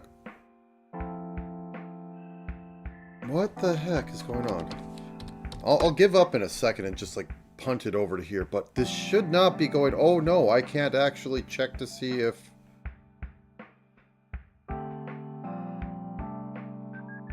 Yeah, it's right here. Did I spell it wrong? Entity.h. Entity at. Like, I could literally pull this up in other code. Well, I'm using index. Ooh, look there.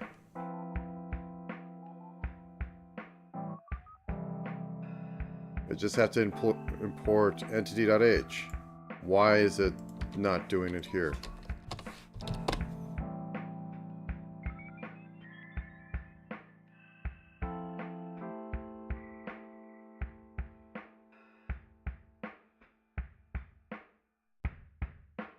Whatever. Okay, I'm going to punt and just have the other thing take care of it. This is just going to give a valid point. Whoop-de-doo.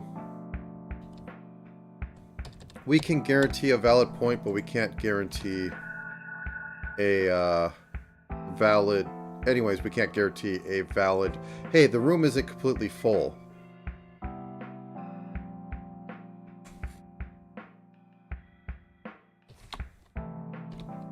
Oh, thank you. I totally wanted to delete that entire line there. Instead of just tab it out so I can actually get some space between them. Yep, very useful. For int test count of 0, test count less than, we'll roll like 25 times.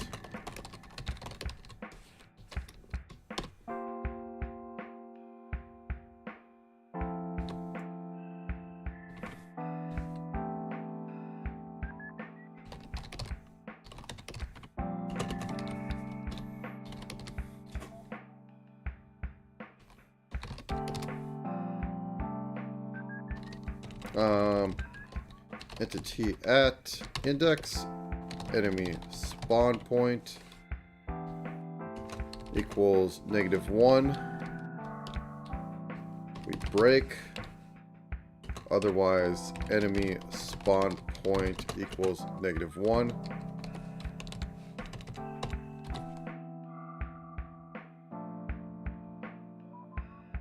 Okay.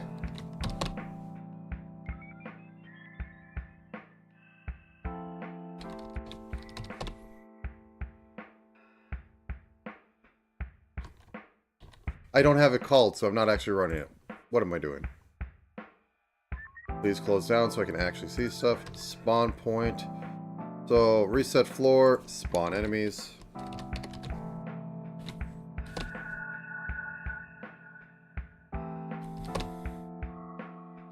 Okay.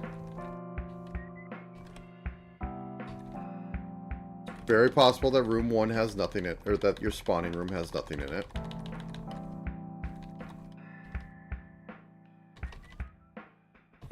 It's less possible that other rooms have nothing in it. I have a feeling that I have some logic backwards somewhere and nothing's spawning in. Okay. close down so I can actually see something. So if this is correct, it breaks.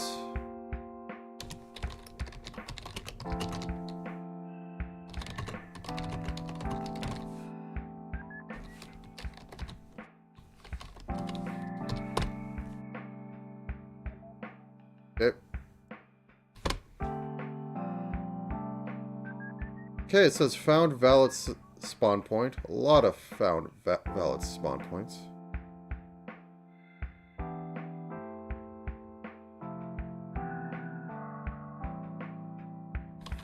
So I should have enemies.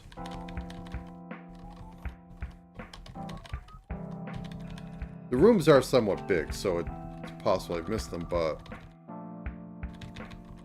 I have a feeling... Am I clearing out enemies after this? I should be doing all that in the beginning.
Spawning. Monster ID. Oh, come on. At.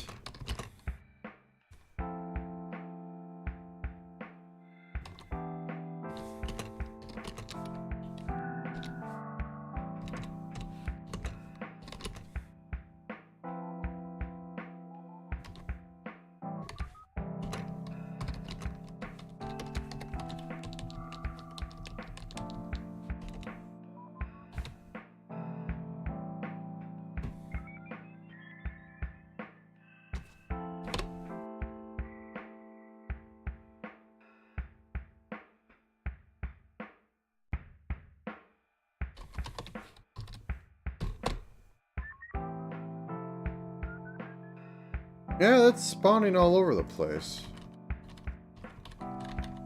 Oops, accidentally hit E. Okay, am I clearing out all the spawns? Oh, I'm spawning enemy twice, which is... okay.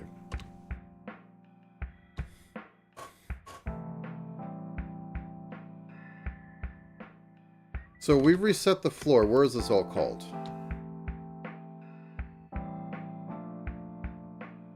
We reset the game, and then we go into main loop. So, where are the monsters?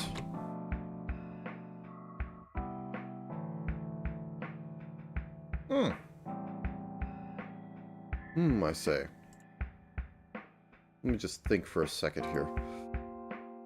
So, we've had them display before. We haven't tried to display anything after,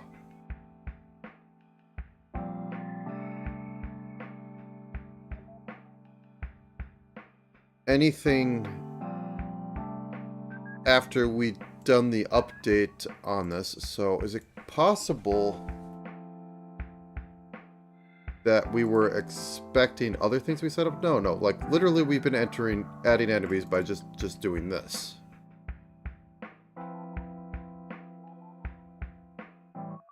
Alright, I'm gonna have just some debug spam in the enemy output. Bool enemy action.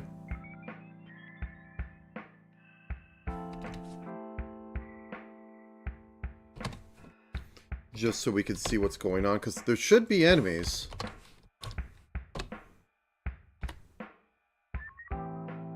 Yeah, there's a...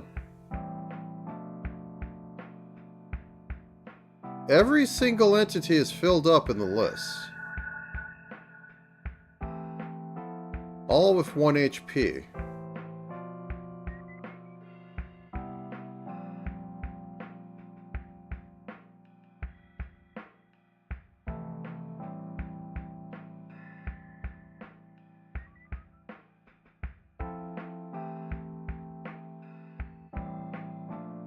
Something's amiss. Okay. Let's just test it right now.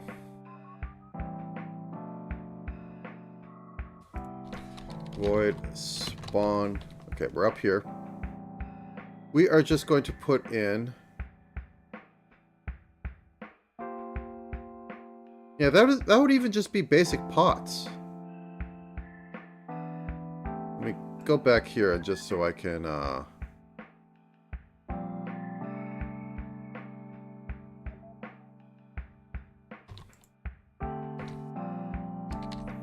Let me see what's going on with this right now.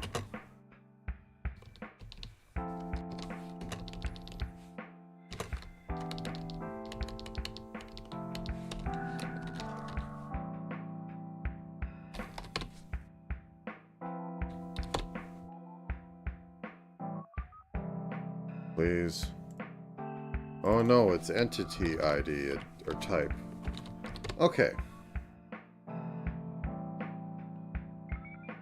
So I run this again. I move. Their ID 0 and they have an HP of 1.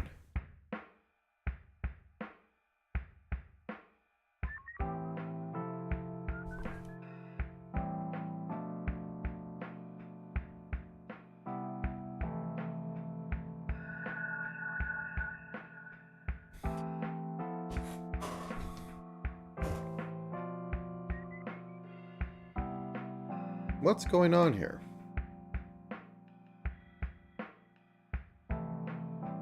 Heartbeat. Let me go back into entities. So we're refreshing the list. The most likely thing is that this is not being set correctly when I clear out everything. No, yeah, this...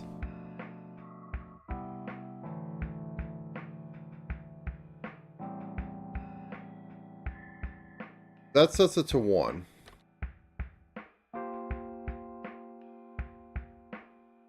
Okay. Okay, we're getting somewhere. So we're spawning an entity. Okay, let me clear this out. See that we're actually spawning stuff. We're spawning a 7 at boop boop boop, da da da. And...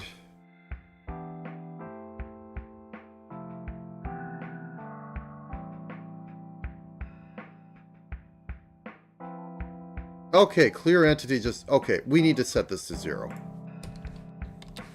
This is what's messing it up. And set next entity is based off of... Yep, that's what's causing it. So it puts it in there, but it falls off the list because they're all set to 1 because... reasons. Yeah, I'm seeing different IDs in there. I'm going to clear out that spam.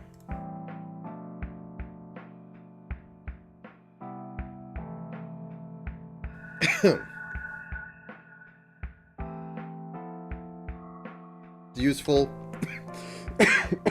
Sorry.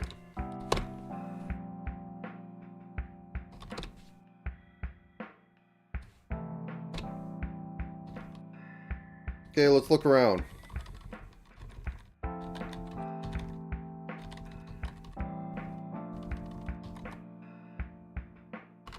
Oh no, it's a spooky, scary skeleton.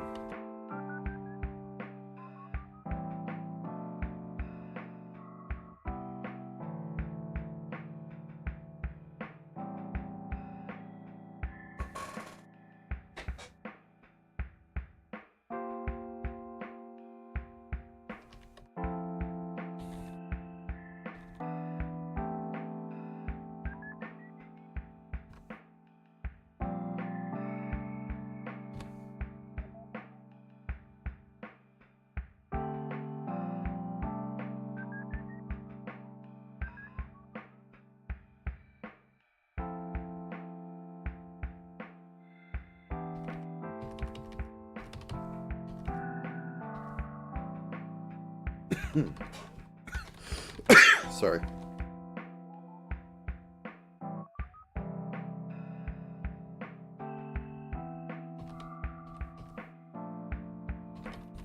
Okay, and that cleared everything. Hopefully. Slime party.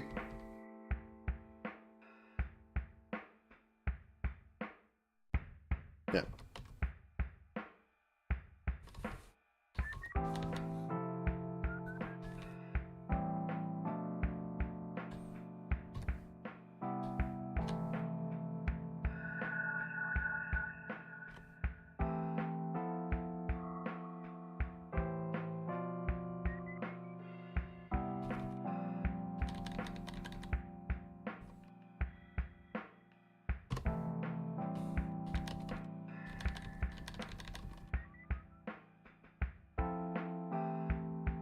Okay, this room has a party in it.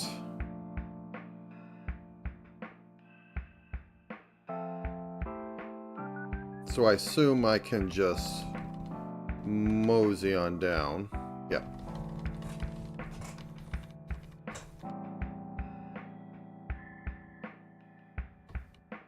So I can't have the most wide open spaces, or, well, what was it that got said about when I the advanced D&D fighter, where you know where everything is?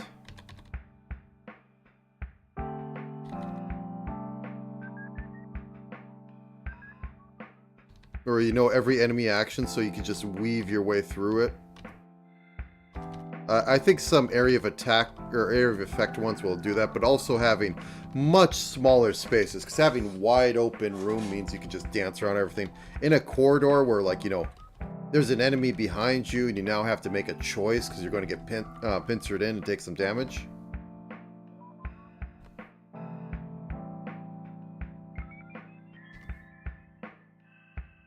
Also, I need to change it so that if there's a basic move towards and you're next to the player, don't do that. Just stand there. Maybe I'll have a hesitant one for skeletons which want to do it on their own terms because they're tricky little things. But okay, let me do this.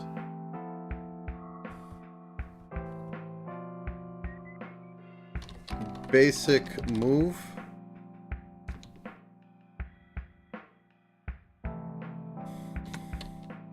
If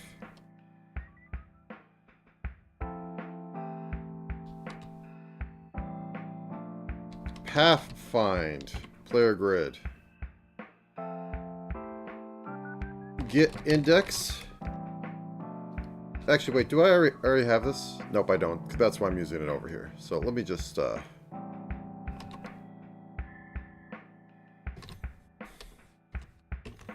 equals 1, or is less than 2.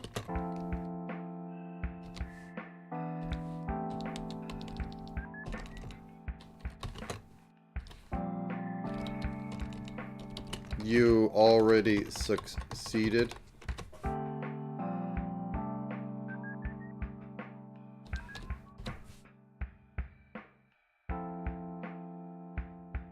Oh, okay. I need to do it that way.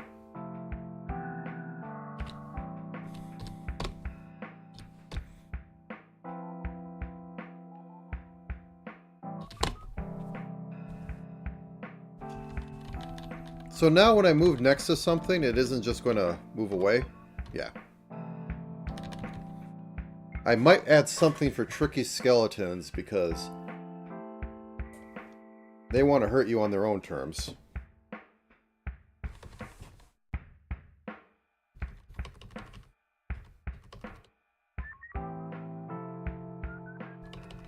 Yeah, this looks like a lot. No, this isn't a... Oh.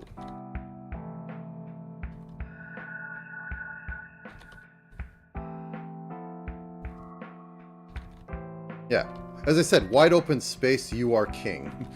Even with just one move. This can all change, you know, like, yeah, like right now. Who do I feel I can beat up faster?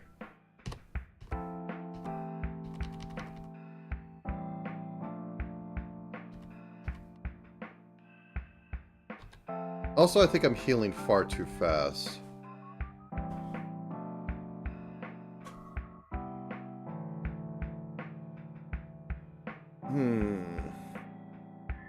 I can fix that later. I'm going to put a note here. Fix healing too fast from exploration. Because I think it's only going off every time I go over that 100 threshold when I have health. So that is causing issues.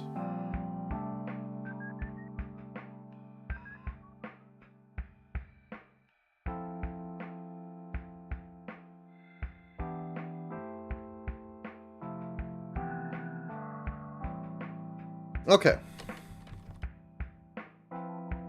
Yeah, this will be solved by having enemies that can, like, move too. When I did it before, I had a move and attack that could happen. So if you, like, move next to them, they will just instantly attack you.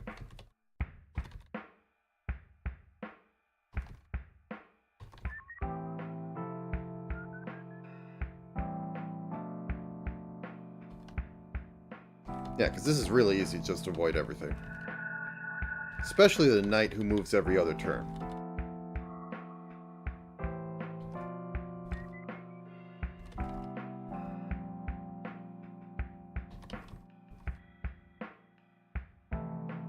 Oh yeah, there's a lobber.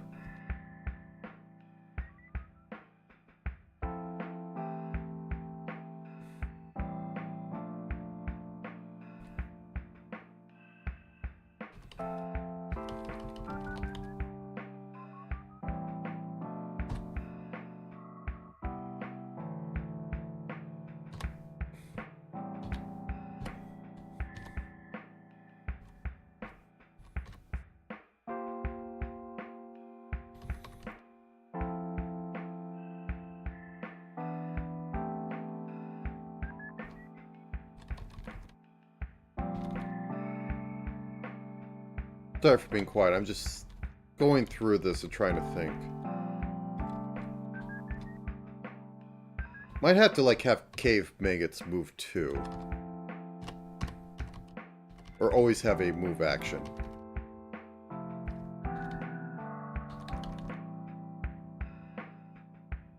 In fact, let's do that right now.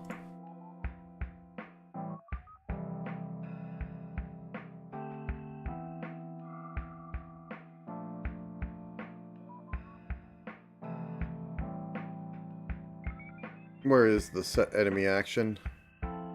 Probably, honestly, in Heartbeat. Yeah.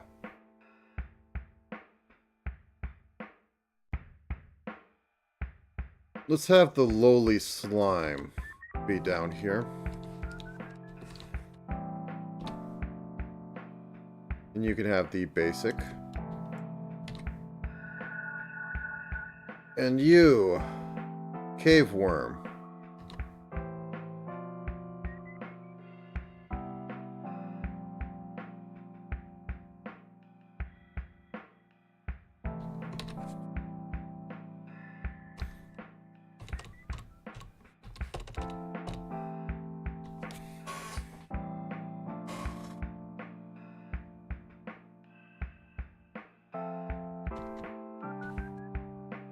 Okay.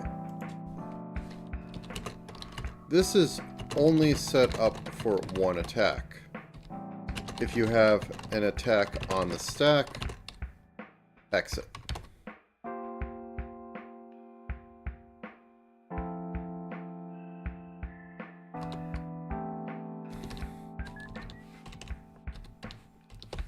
For int action index,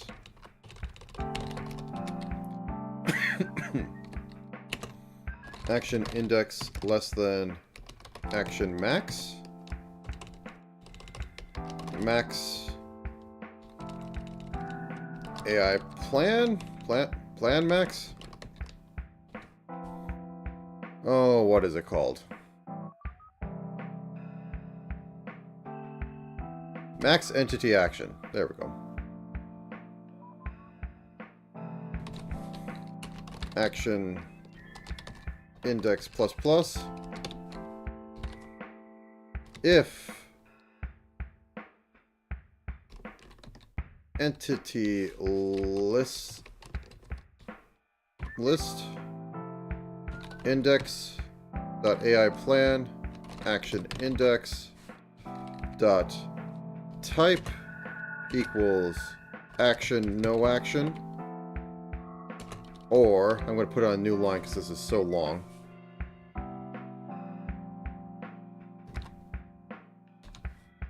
Equals action basic attack or action smite attack. Return. Simple as.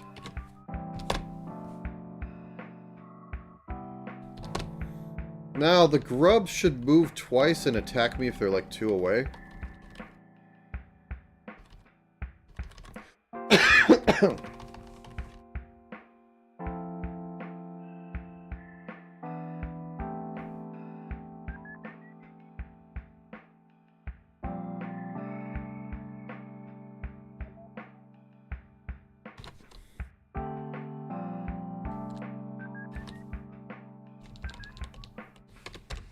If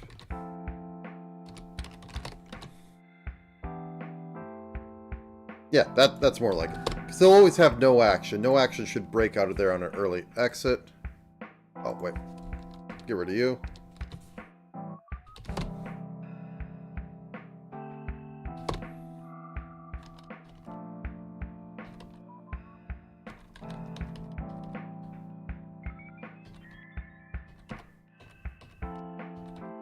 You aren't moving twice.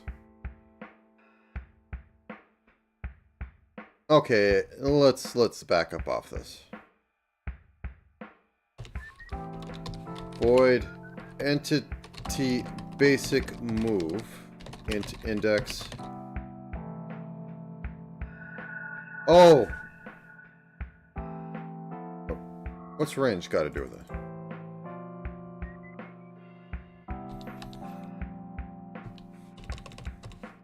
Basic move.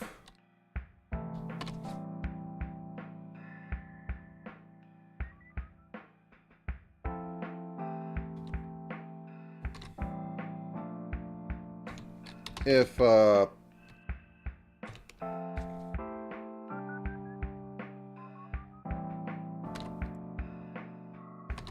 basically this, but return.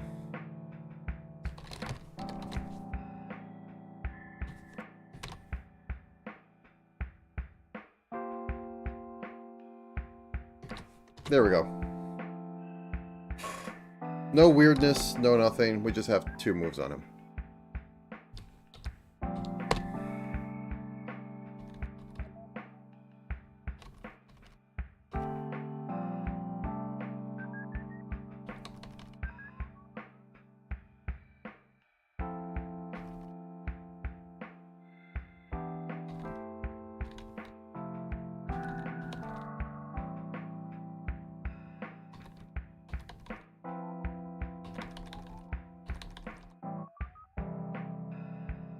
Just when I want them to spawn, I get everything but them. You aren't moving 2 spaces. You know what? Let's go to the spawn action and set it to 2 spaces. Or to,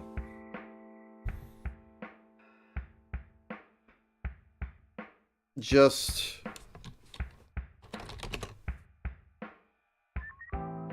entity caveworm. Let's figure this out. Because I want to have multi-movers. Yeah, you're only moving 1 space.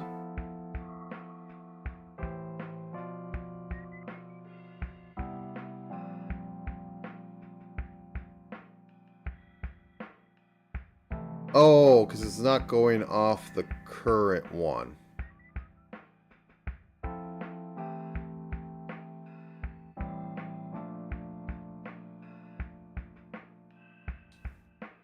Gotcha.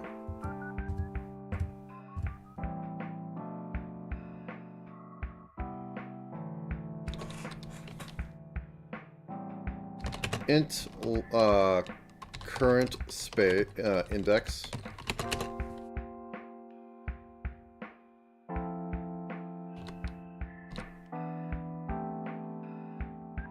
equals that.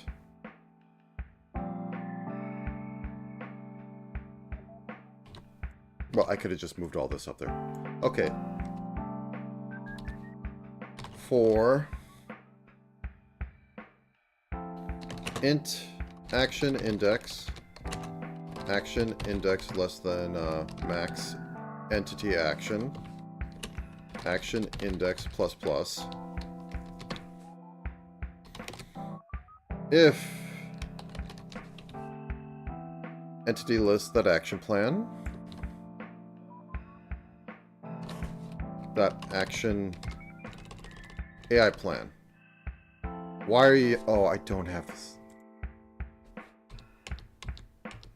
Dot AI plan action index dot type equals action no action break.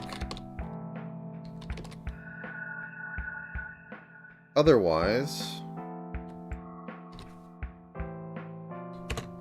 equals action move or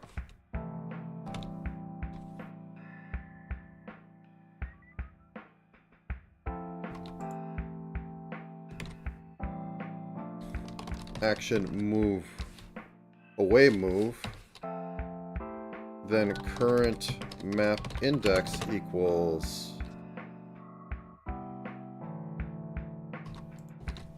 dot value. So that should keep everything updated.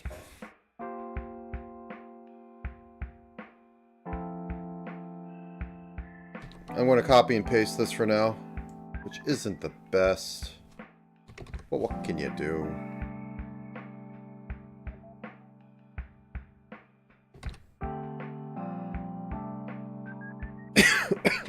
Sorry. Move and attack, basic move, range, and bite. Okay. So what was happening was that it was effectively saying, hey, I'm going to move to the same spot twice.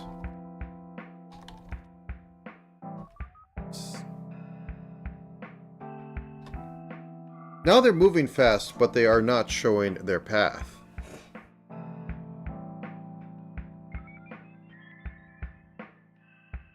So let's get back into the entity render, because I have to modify this. Void render entity list.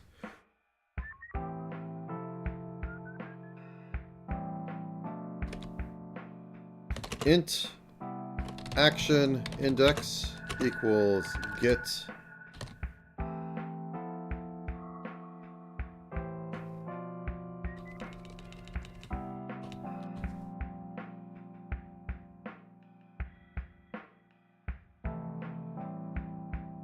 No, it's getting its value, so it's not doing offset stuff. Okay, let's look back at how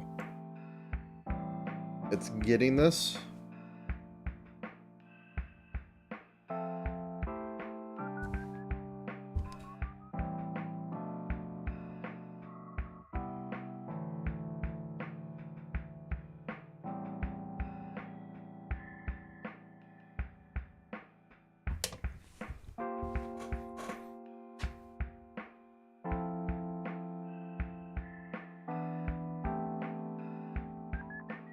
Basic move and attack. It updates the current index. And this is updated off the current one based on the best one.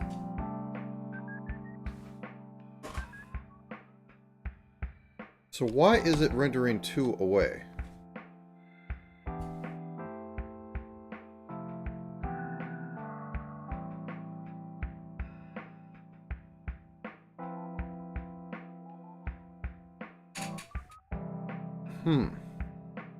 So let's walk through this. It gets in here.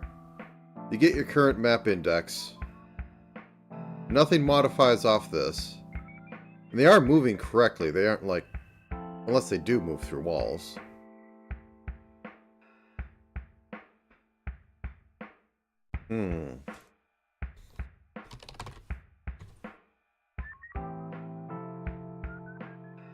I say.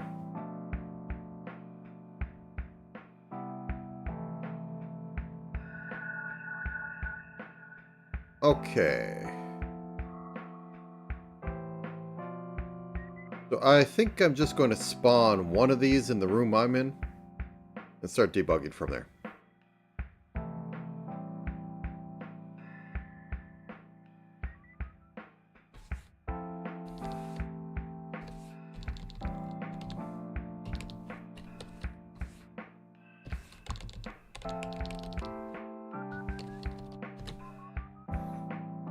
Okay, so if I do that,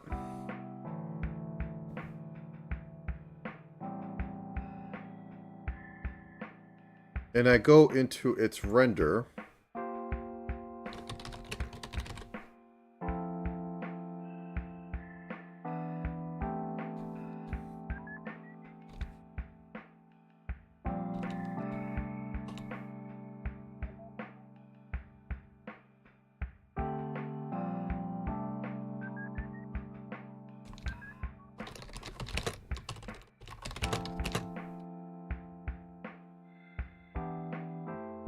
please.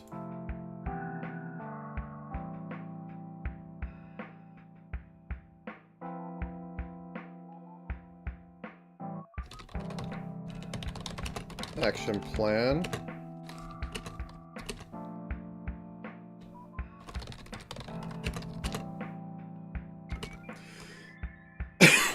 Oops, sorry.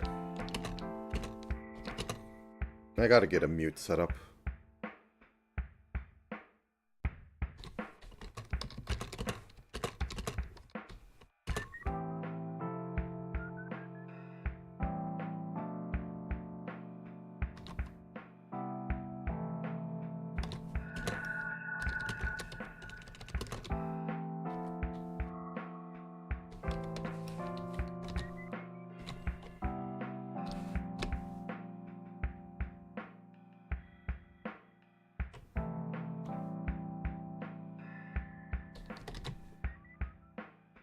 Okay. So now I should have debug spam from this thing once he starts rendering. All I'm seeing is action plan 0. So it's only getting the last one and updating in there. It's not updating multiple. Okay, that makes sense.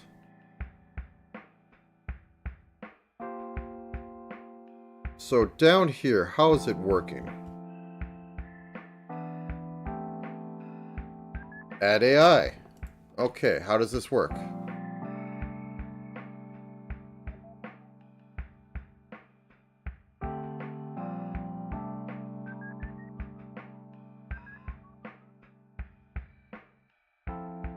AI plan, action died.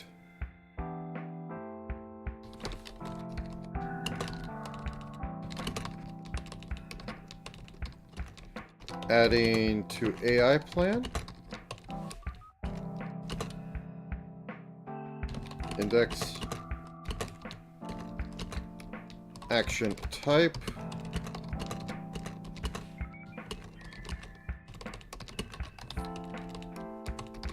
Value. Okay.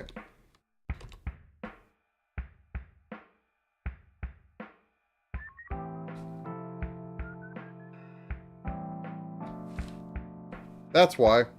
The if is doing nothing. The if is there, but the if is doing nothing.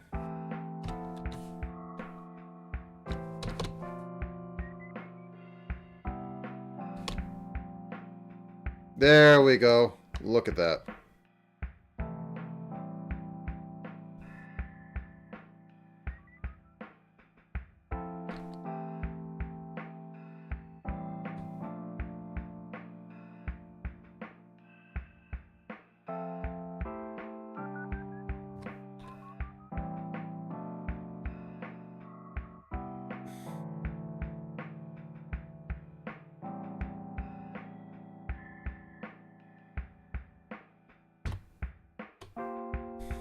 Okay. now I can go back in here. Void render. Take out this.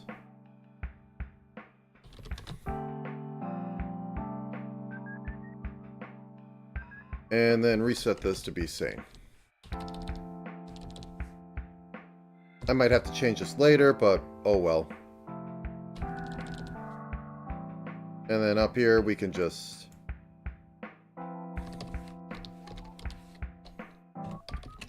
in case of test break function.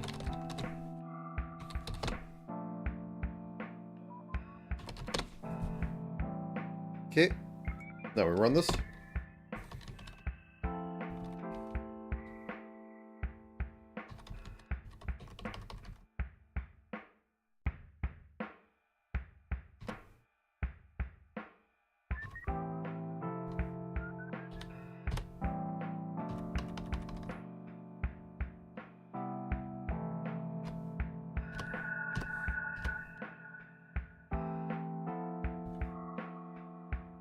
Oh, I didn't pick it up.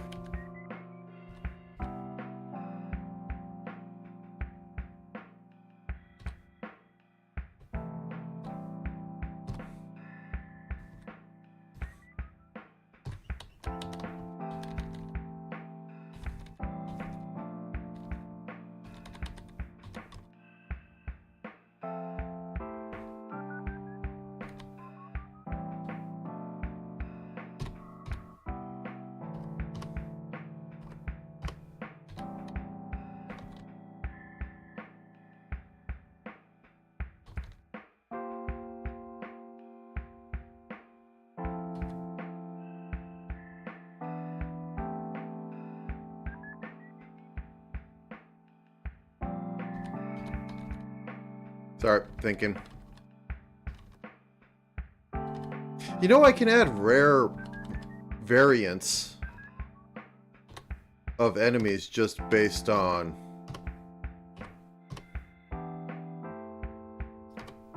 putting their texture in. Like, it could do nothing. Well, I could have it do something, but probably best to have it do nothing.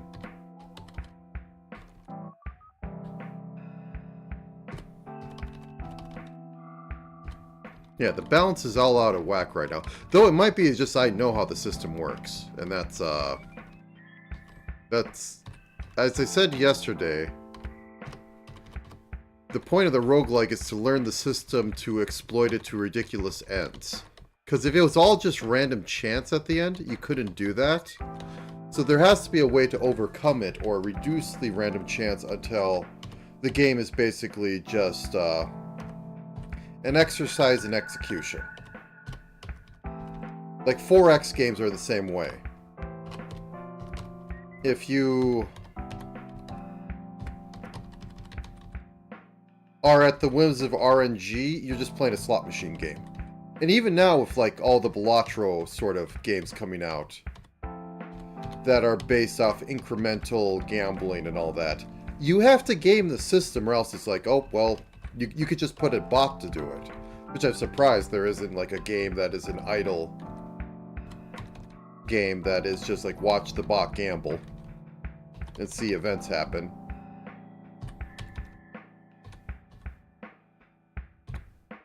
Yes, I'm theorizing on that.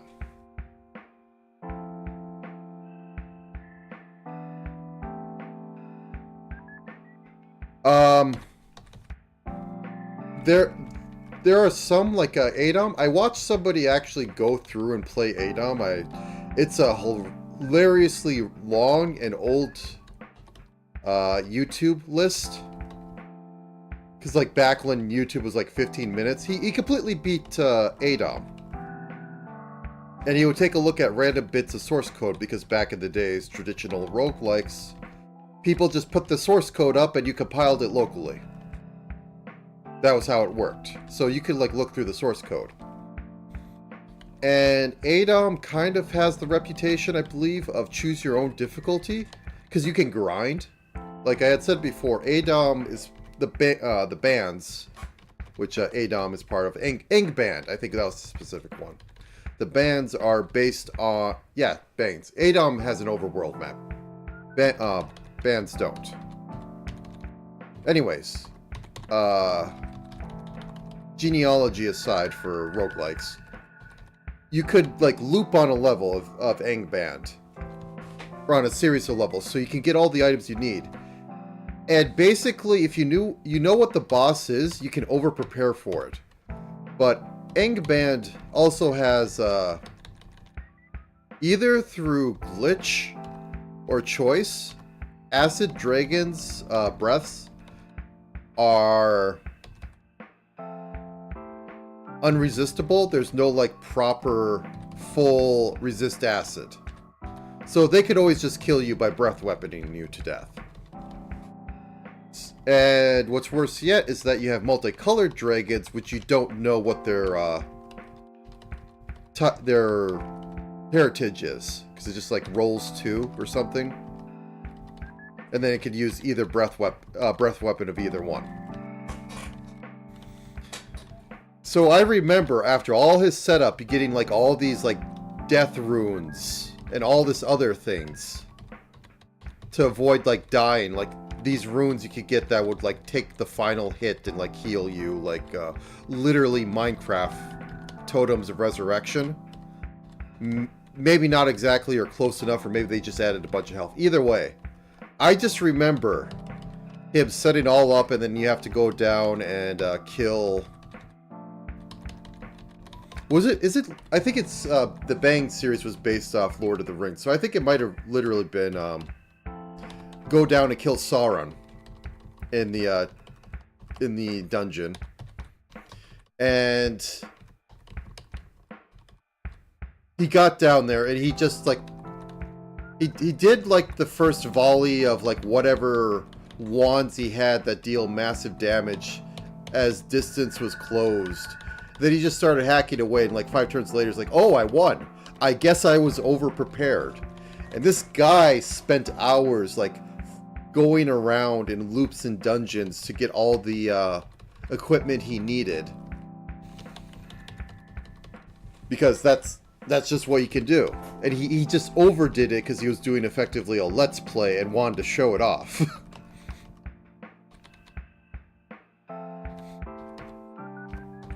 But that's always what I think of. But in other roguelikes, you don't get that liberty. It's like you get the hand you're dealt and you play with it, even though it may not be able to win. At least you possibly learn something. And that's what I'm more going for, because like nothing I'm braining. Nothing is farmable. And when you have any level of farmable loop that could go infinitely, you just kind of are able to set your difficulty, and that's what bangs were known for. I think Adom kind of gets around this because like there's an apocalypse happening, and if you just wait around too much, you're going to mutate into something chaotic because the Chaos Gods are off doing something. They're trying to come into this world. I think that's what its ultimate clock was, even though it does have a hunger clock in it too. And like you don't know about this, but like other events are happening in the world. I mean, like that's the whole point of it.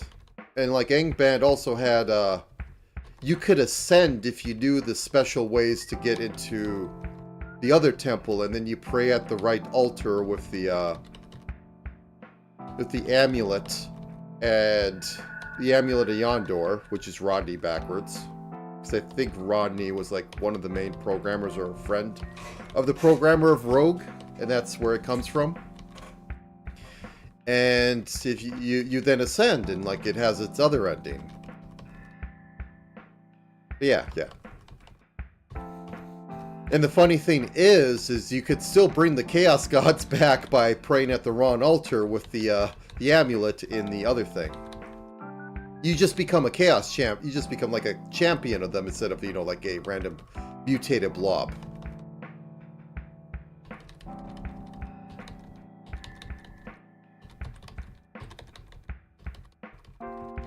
Okay. Everything seems to be working, even though I could just like rip and tear through everything because I basically have infinitely regenerated health and Everything else is poorly balanced against it. So I might be able to have a lot more enemies that just kind of mob you if you aren't careful. And the whole point of the game is to be able to, you know, avoid that by seeing what their current plans of actions are.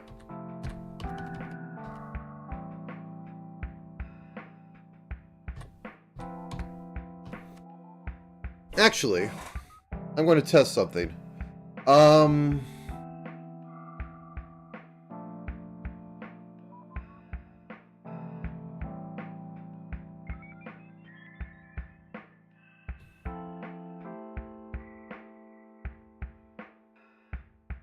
This is all getting done in the top level heartbeat of the enemy actions.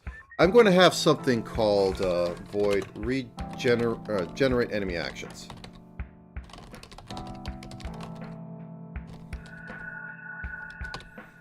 And I'm going to have this happen every time you move, so you'll see the current enemy actions.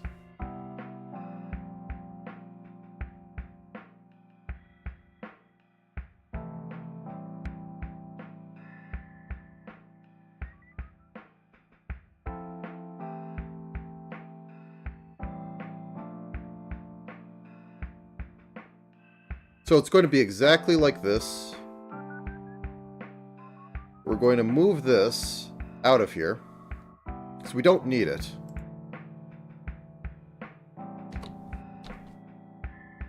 And at the end, we're just going to have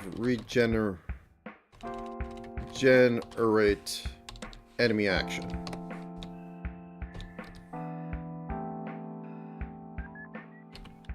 For int index set to 1, index is less than max entity. Index ++. And we just do this. Need to grab this from over here.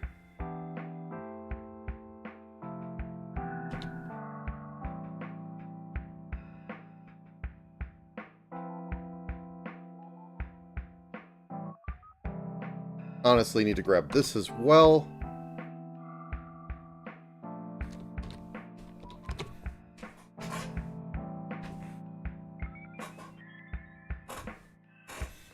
I'm going to set move a lot higher, and then every time you move, post player move, generate enemy action. Actually,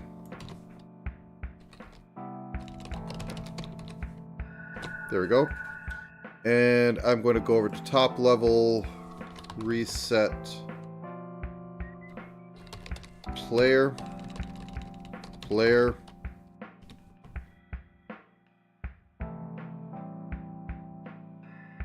post player action. No, I need to reset game. And I'm going to have like move action at 5.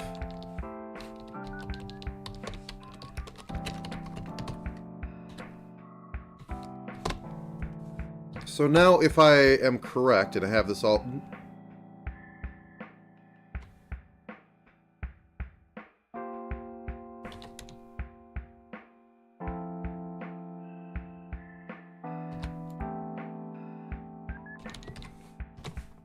If I have this all set up correctly, every movement you should see what the enemy will now do.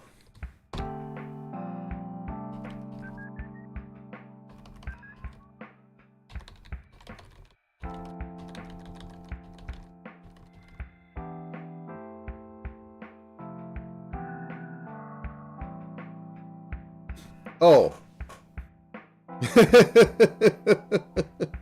So it's every move I'm making, it's adding to it until it's 4 long. Okay, we gotta clear them out every time we generate them.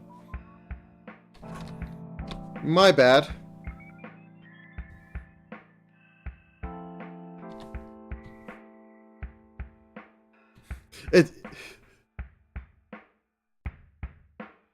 Oh no, the enemies. They understand what they're doing. Okay, so we get down to the bottom of this and then we clear AI. Okay.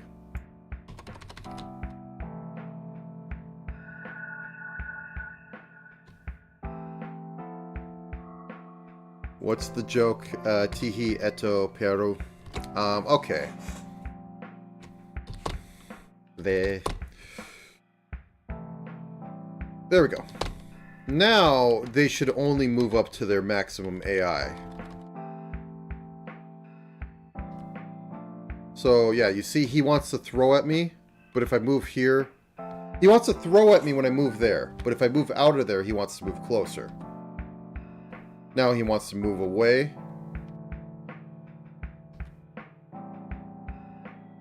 He wants to move closer.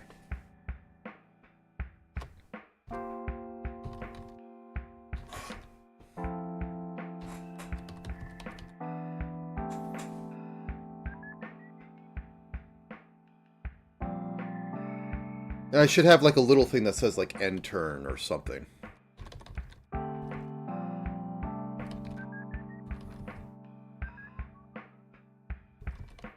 So now when you get like multiple actions, you can actually judge if you made a better decision. And it isn't like, I moved halfway across the screen, they should have attacked that way.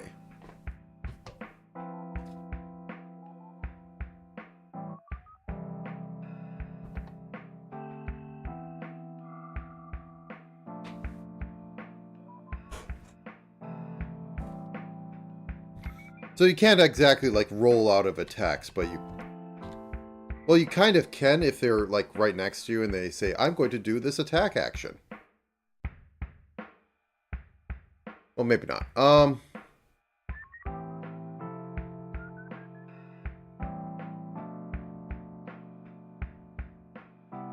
Let me see.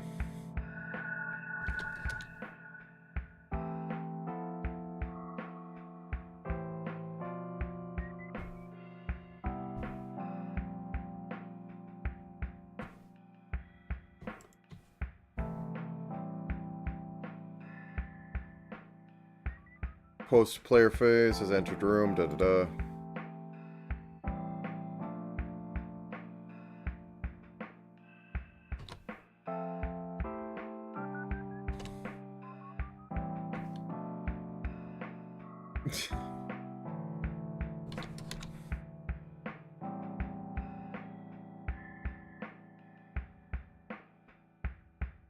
Do move action, render.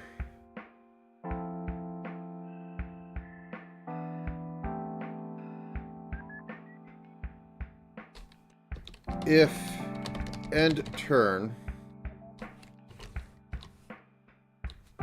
or if not end turn. So I like the idea that like they'll try to attack the last spot you're at, so you'd have to plan a little bit, but otherwise they're going to try.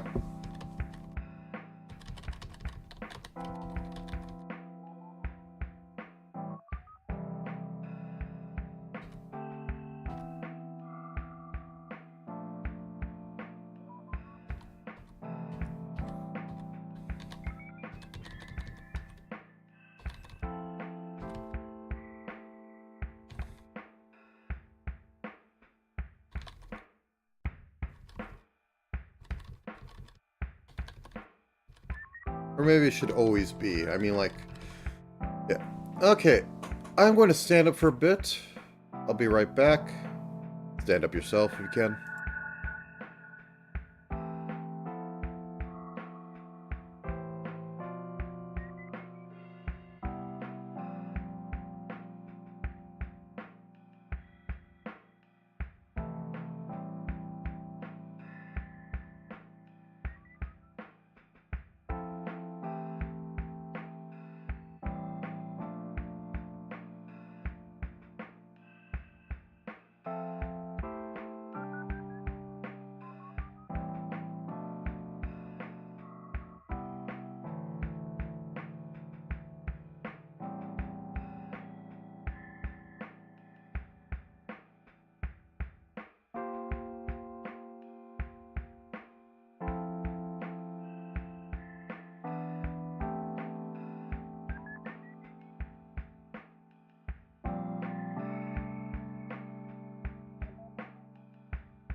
Yeah, okay. Boom. So, just to review, now have it so that enemy AI will be based off of your current position and update accordingly instead of just like where you first started. Because the enemies are going to basically move as expected. Or move as they expect. Actually, now that I say that, because it's not going off of this... Am I in the right spot?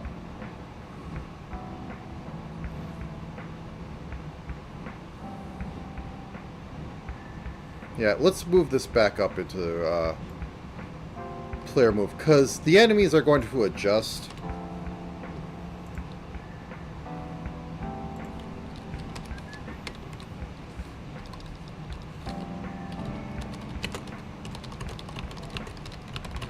So this should be part of an action to go down. Or canceling, because action is to pick up stuff. So next on the list, I probably should put in some basic differences in rooms, because these are huge, unwieldy. I should also turn off cheaty mode of move 500 around. Reset game.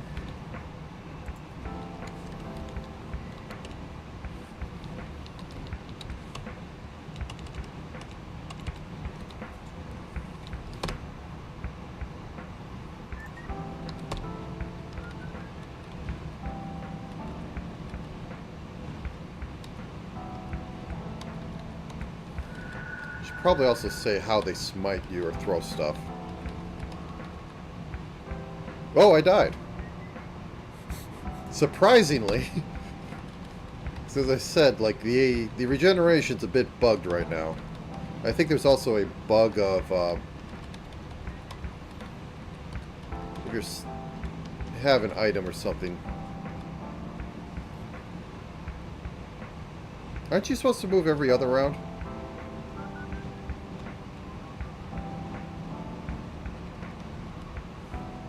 Okay, it breaks that.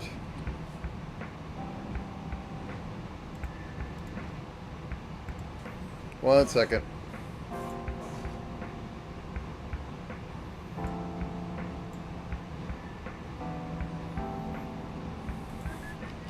Bool can move. Bool can attack.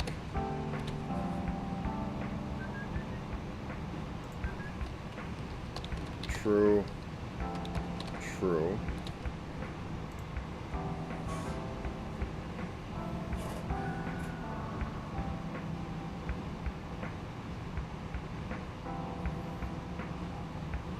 Yeah, okay, I need to fix this up. So what's happening is the guys that,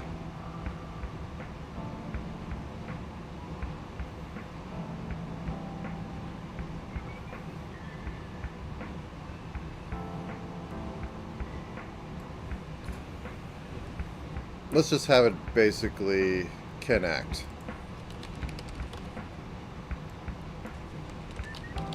This is for when they did an action that eats their next turn.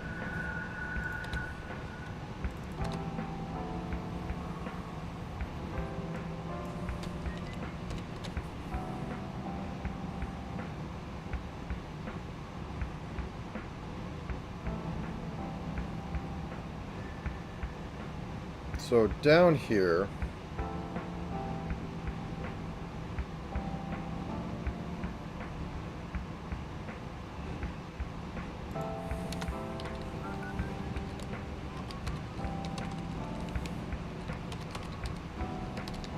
entity list index dot can act equals false.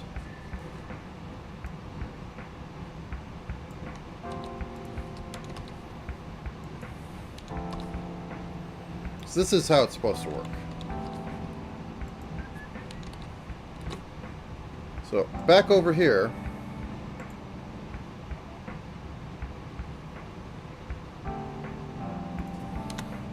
If entity list index dot can act, new, not can act.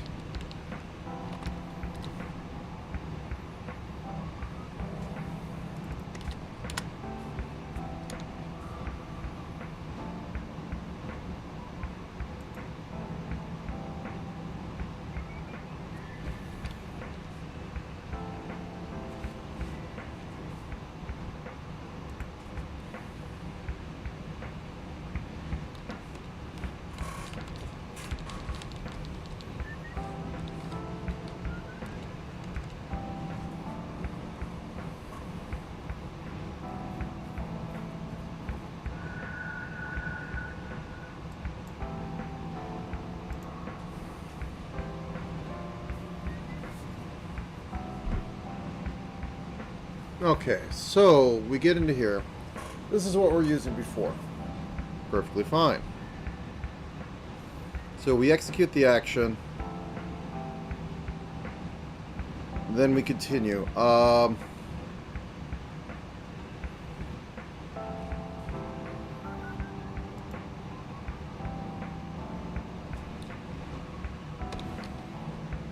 If entity list index dot can act, if not, we eat that action. We set can act to true. Then we continue. I think that's the way it works. Now we just have to look for Knights and Lobbers and the rest of them. Boop, boop.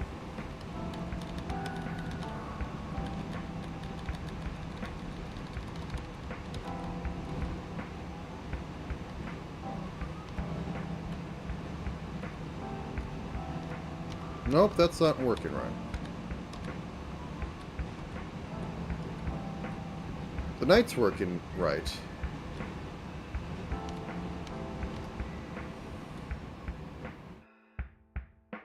He works right after he hits you.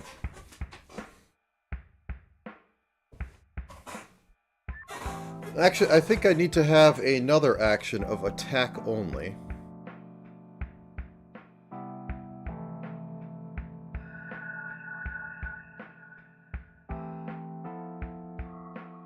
Well, actually, no. You move out of the... Yeah, that's what I was saying. You move out of the way, it should let it, like, swing and miss. Let's do that.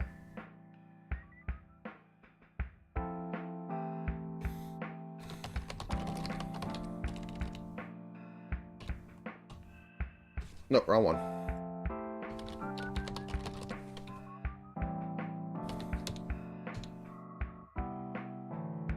Now let's take this. The whole point of that guy is that he swings and misses.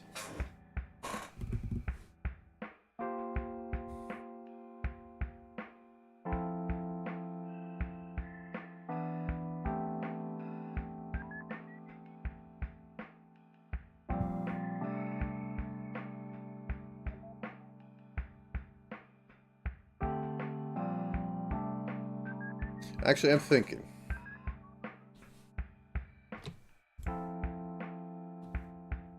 Maybe.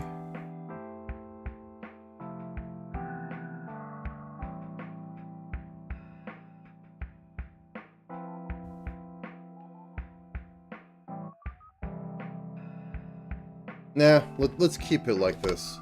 I'm getting too into the minutia.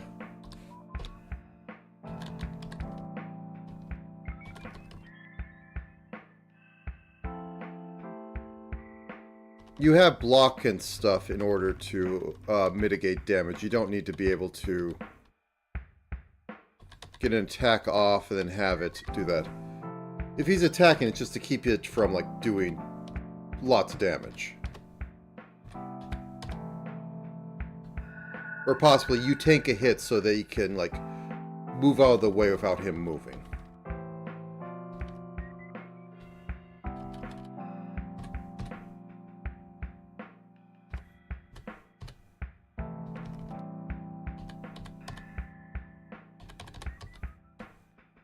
Oh, and we're dead. I think I could do what I want. What I was thinking of is that, hey, if you're right next to him, he's going to, like, lock himself into attacking that location. And I could have a thing called, like, locked attack on the action stack. And if it sees that there's a locked attack on the action stack, it does not change it.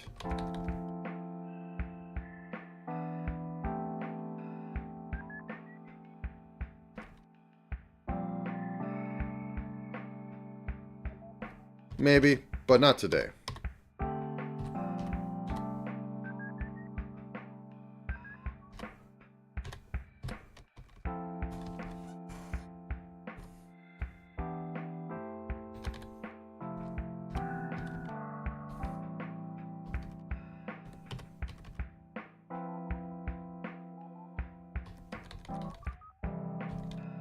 Whoop, consumed.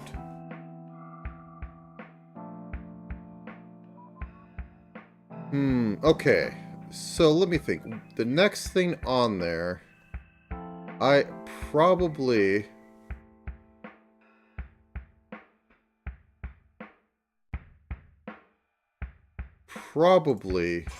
need to start putting in some variants for things. Because if I don't, it looks pretty boring and I can't really figure out much right now. The only issue is that it's kind of boring. But I guess it fills time anyways.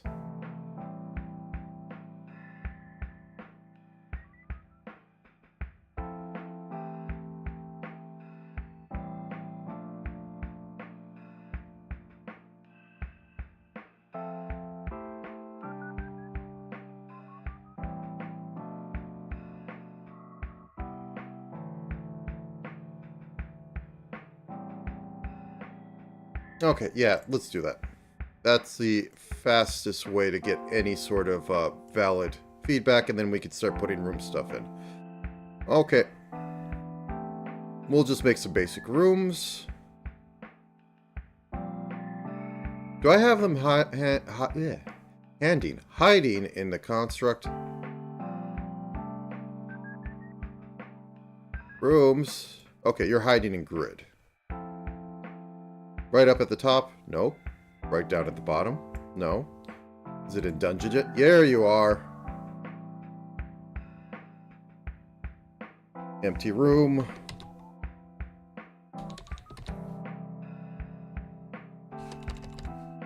Small room. And all we're going to do is we're going to, like, 1, 2, 3. 1, 2, 3. And then we just have to copy this down 3 times. IDE does not like this. 1, 2, 3. 1, 2, 3. Pillar room.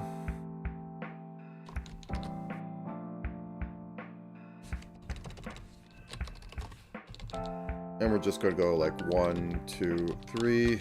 Make these nice little big pillars that are like 2 in. Probably a load bearing room.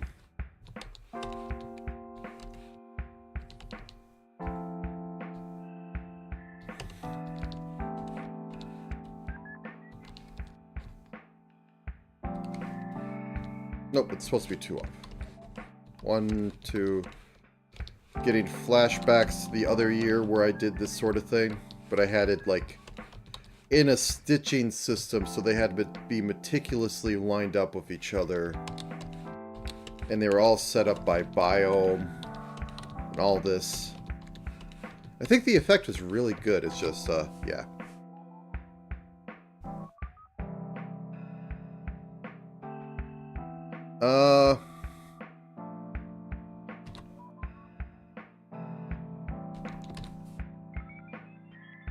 Horizontal room. So we're just going to go up like 4 on this. 1, 2. Actually, just how about 5? 3, 4, 5. 1, 2, 3, 4, 5.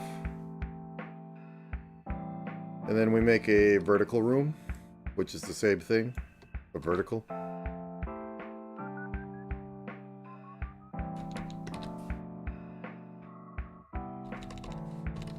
Vertical room.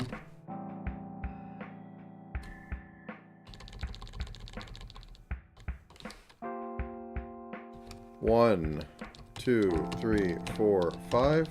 And then from the other side, 1, 2, 3, 4, 5. Okay, now that we have that, do we use this anywhere in here? Yeah, okay.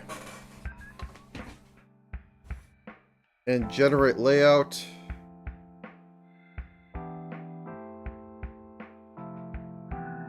We are going to have in here arc or something, or act.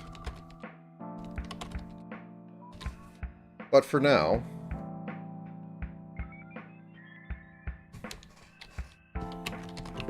just random roll.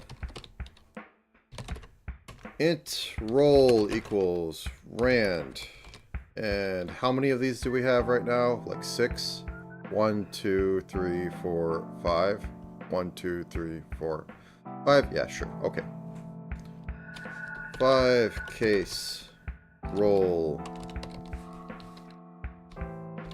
Switch 0. Switch 1. Switch 2. Switch 3. Switch 4.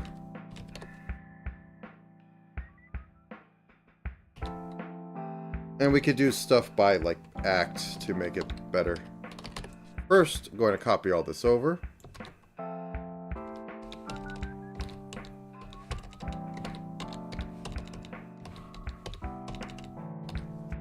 And first is going to be small room.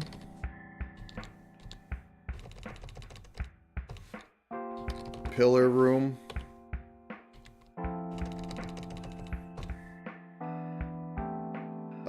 Vertical room.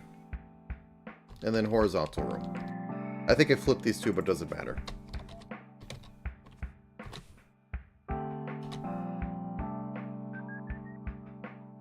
No, this is switch and then... What am I doing? Okay.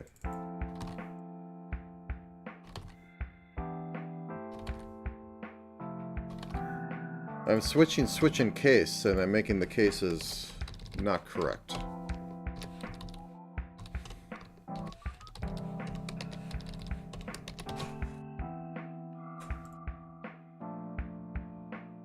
Are you fine with that? Okay, let's see how this generates. Then I might go through and... Yeah, okay, we got a vertical room here. Then down here we have a small room. I have screwed up the pillar room. Okay, let's fix that. Oh, no, it's carving out. Okay, now I should take a look into... Since I have point in room. Carve. Grid. Find carve. Carve tunnel. I need to make one that possibly respects rooms.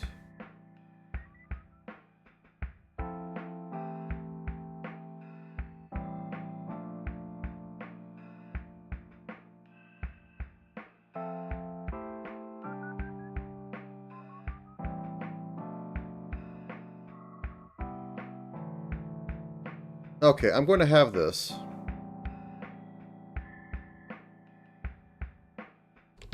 I'm going to make a variant in the room file that respects rooms. If I say respects, I mean yeah. Carve tunnel with room.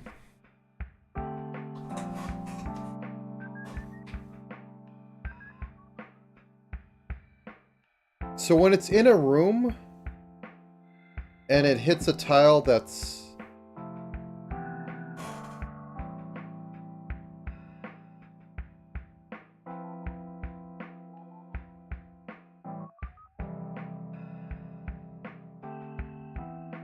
okay, I'm still going to go with this.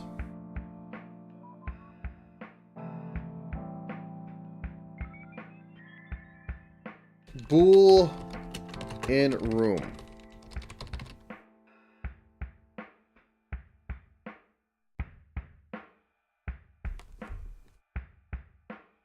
So it's going to carve. No, this won't work for some of them.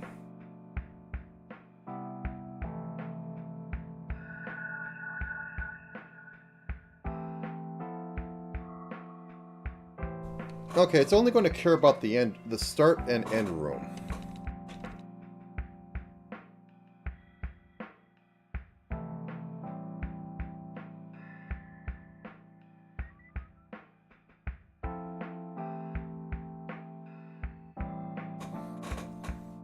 Let me get, yeah, this is too fine-tuning. Let's just to do later.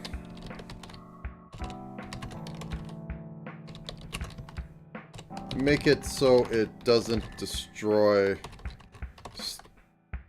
starting and ending rooms. So basically the thought is that it will do it from the edge of the room in, then stop, and then do it from the edge of the room out. And then it should be fine. Let's just muck around and see how it looks. See if anything feels different. Okay, we got a standard room.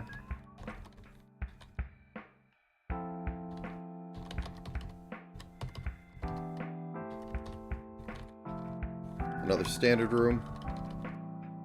We died because I forget you can't outrun cave worms. Okay, we got a vertical room. Nice. Got a small room. Let's just not go in there right now.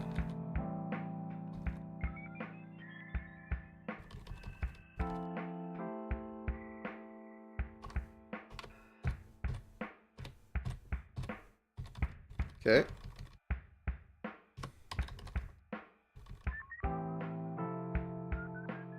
There's the staircase. Plops us down in a normal room. We go down. See, it's over here. Pillar room. Pillars have not been excavated.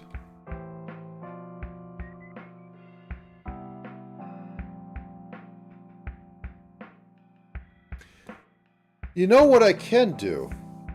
I can make stuff that isn't carvable, but then replace it with carvable material with standard walls at the end. So what it does is that I put in, don't carve this around all the stuff in the middle, and it can screw up the outside as much as it wants. Yeah, that might be the way to do it. But that could be later. I'm going to put down a note in here. Don't carve tiles in map. Replace with... Don't carve tiles, or don't carve tiles in the rooms. Replace with standard 0 after carving is done, so generation works.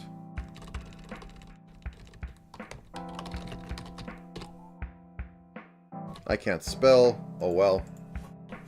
Everything up on screen still? Everything up on screen still. Actually, let's move you slightly. No, not you.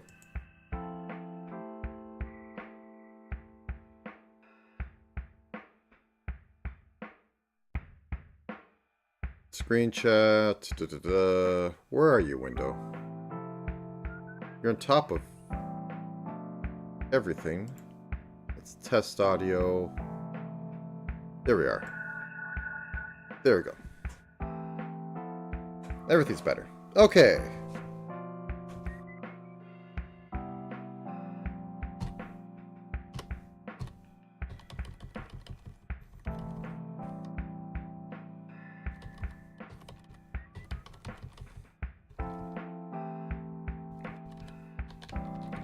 I can also make some L rooms. That might be interesting.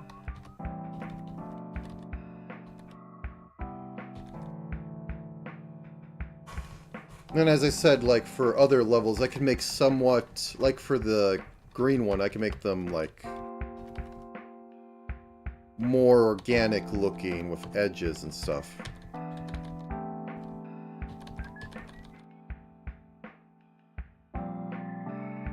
With, like, cave noise. Whoops, I died. Okay. Whoops, that's the wrong file. Want to go back here. This is day 3. I never update this.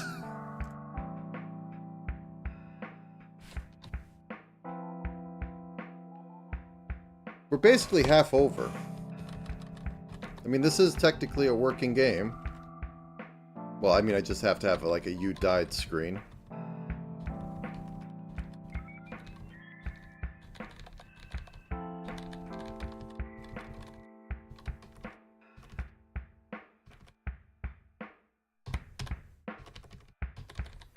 They're going to get up?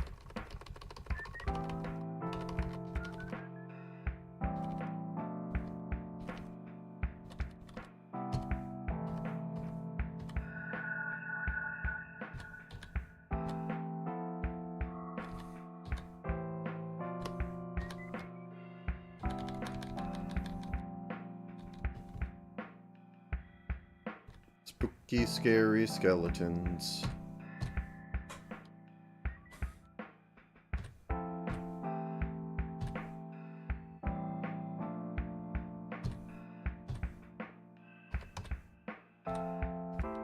Are you going to get up?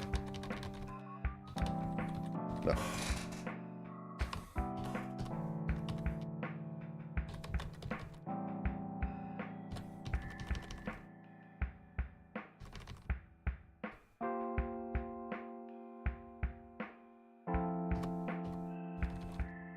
So, like, this one can be, like, catacombs, and, like, if I really wanted to go for it, I could add tiles for, like, you know, tombs.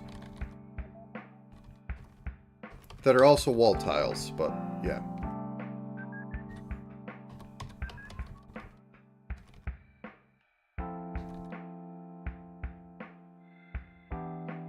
Like, I can make statues for, like, the upper levels.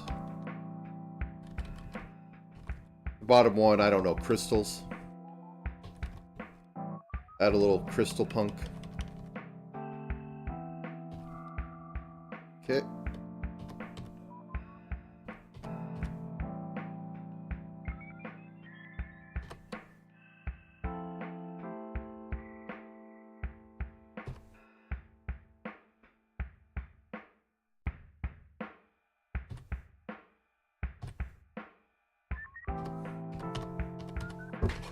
And this, as I said, this one, it can have like fungus trees.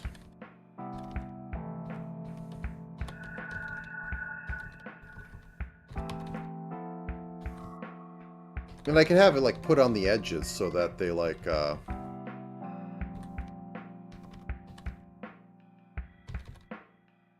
can have like walls and just like giant forests of like impenetrable fungus stalks. That might be interesting.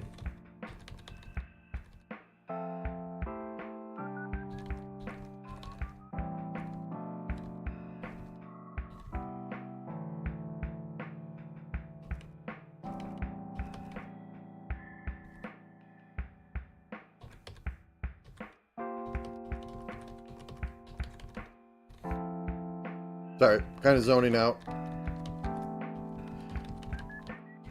Trying to think of how to vary it up. But yeah, this is a lot better than it was before, because before you were just kind of, yeah,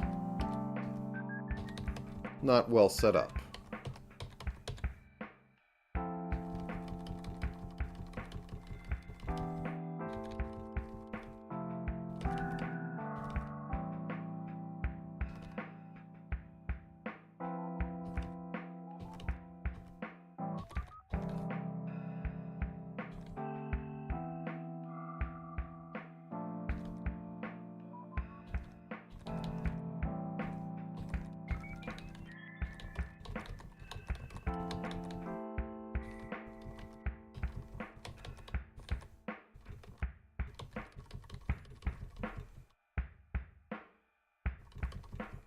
Okay.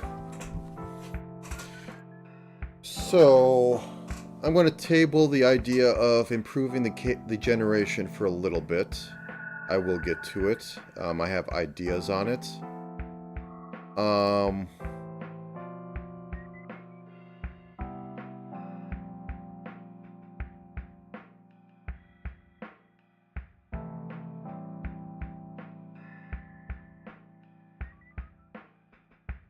Could always add more enemies.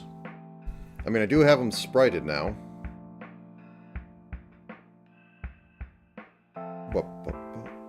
So what would be next on the list? What do we have?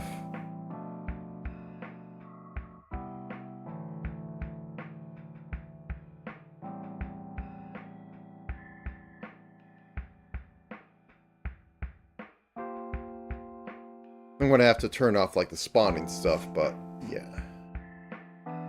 We have up to Skull.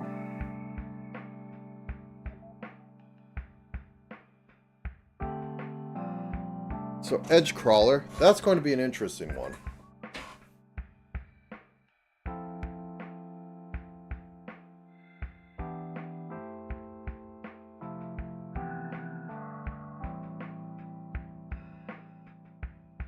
So I think we're going to have a little bit of an extra thing on here.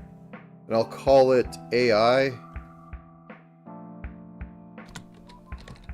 Int AI phase. We'll set that to 0.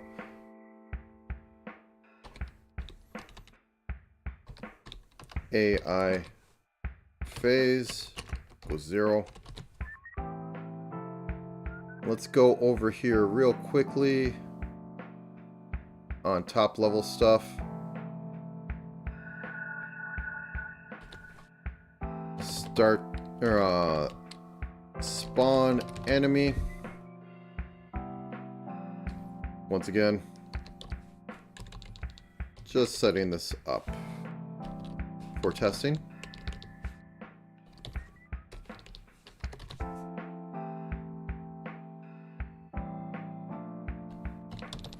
Breaking function, and going to make entity crawler.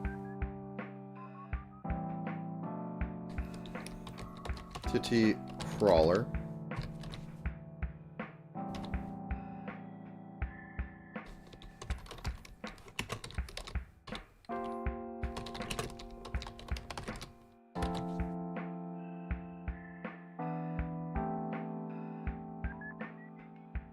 Oh, he has a very unique one.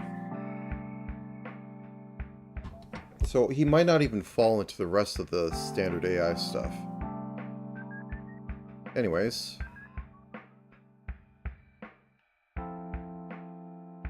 Oh.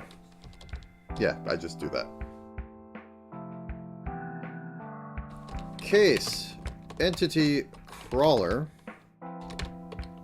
set HP attribute, index. We'll make him sort of beefy.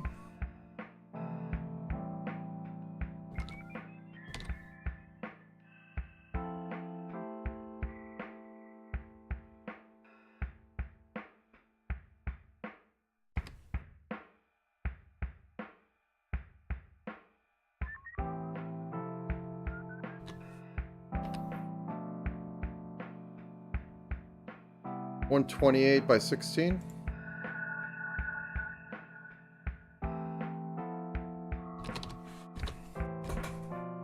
And entity list index dot.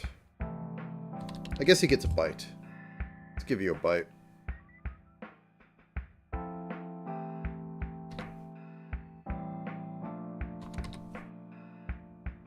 AI phase will be rand 4. Give you a directional.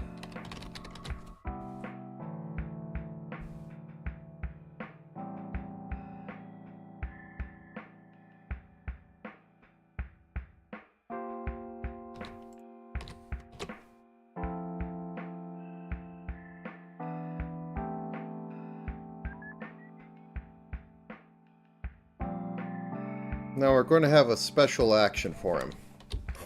Action crawler move. If you're next to the crawler will attack you. If you're not next to the crawler will attempt to move within the room in the following the same direction, or making sure that a wall is next to the direction it's going. It'll either move in that direction until it sees a wall, then it'll try to move clockwise, i.e. minus, or clockwise, so it'll be +1. I think that's how the cardinals are set up. Let's see. Upright, yeah.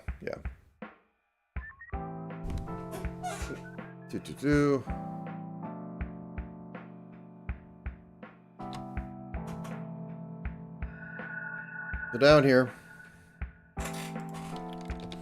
void crawler action int index.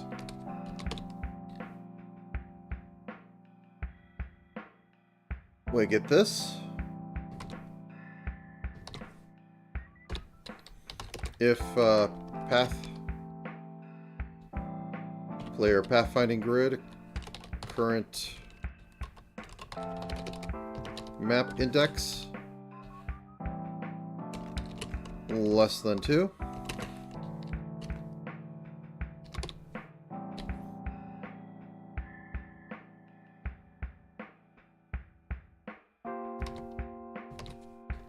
Return. Otherwise, crawl. Crawl at cardinal +1. Otherwise, check cardinal is in a room and a wall. Otherwise, go towards it. If wall or entity, move at cardinal +1 using AI phase as card. Okay.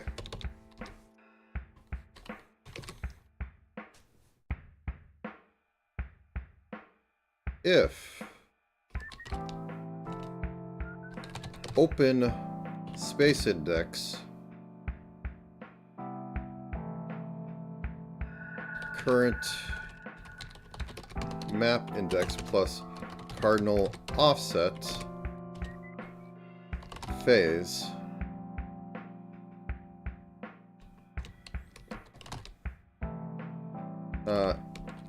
entity AI if both are blocked, change phase. AI phase to +1. Entity list. Like, all bosses are going to be getting AI things like this. It's going to be a bit iffy, but special cases are special cases.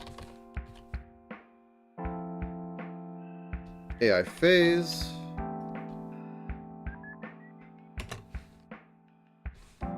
And entity index at index. Once again, equal -1.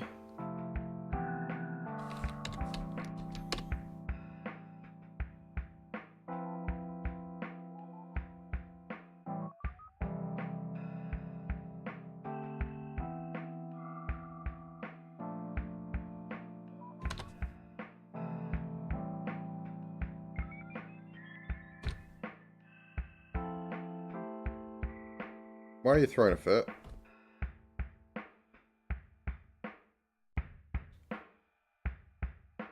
Oh, that's why.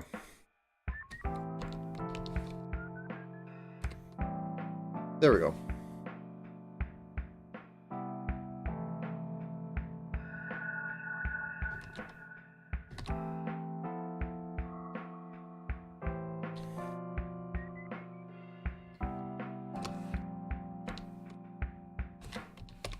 Return. Otherwise,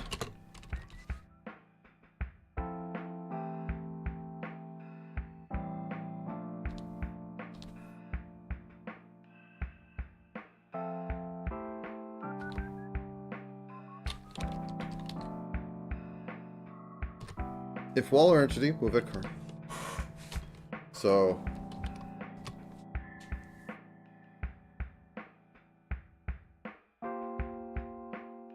going to be exactly the same thing, but +1.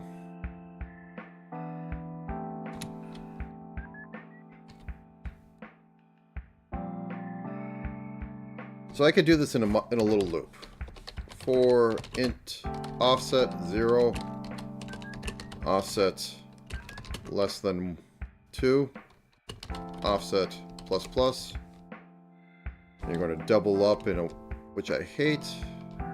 So gotta hit delete immediately because that makes the most sense. Point of autocomplete is so you immediately delete it. Oh god, this is so cumbersome.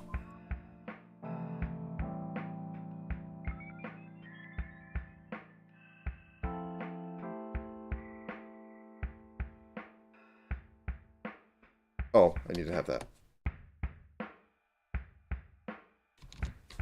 Int off target index equals, because this has just gotten too big. Target index plus offset mod 4.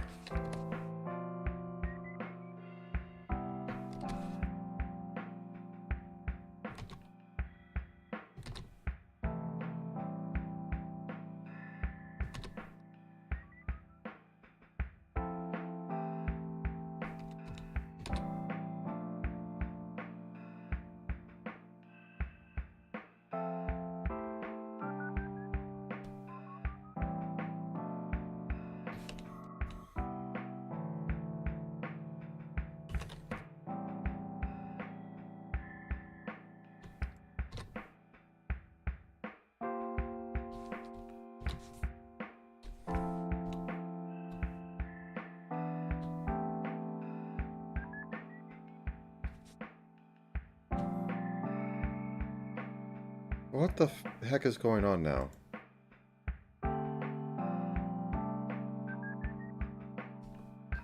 Why don't you like this? And this is probably where... Okay, there is supposed to be 2 here. I get to spend 10 minutes trying to figure out where I have extra things. So we have that. Okay, that's all fine.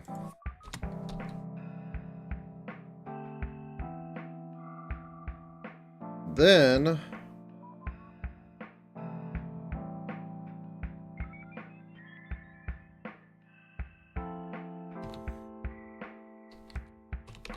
entity list index dot AI phase equals mod 4.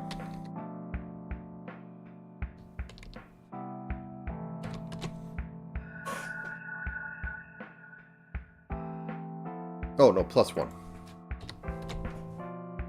Okay, and now we have to have an execute action.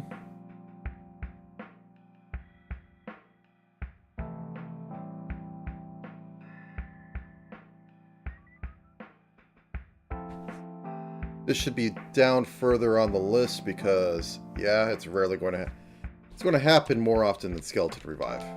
Else if current action dot type equals action crawl.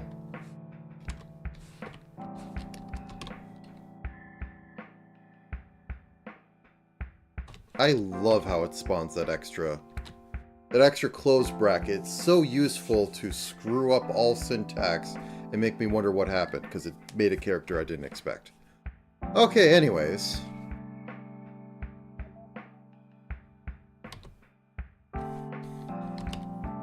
If open space index, target index, and enemy at index, entity at index,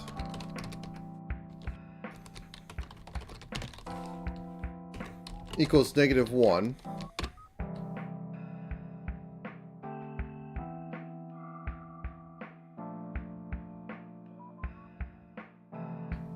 you will move.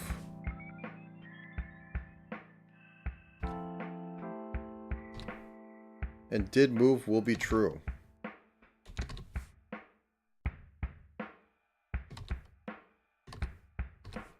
Okay, a lot of code. Let's see what breaks. Awesome. I love this. It's very useful that all this debug spam just triplicates everything. Oh, thank you.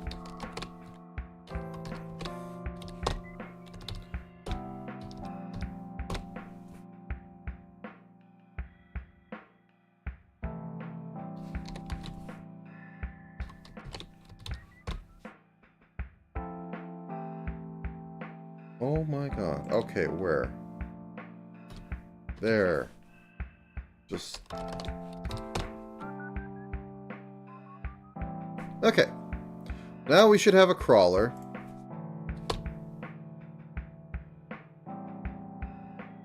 That's not a crawler.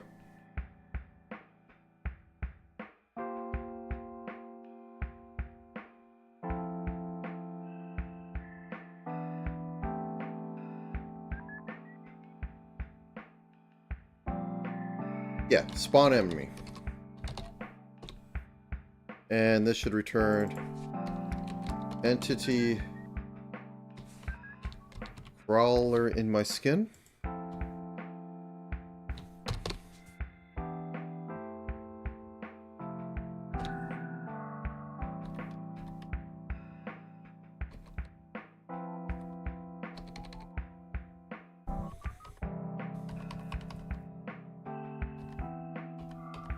He is not switching directions.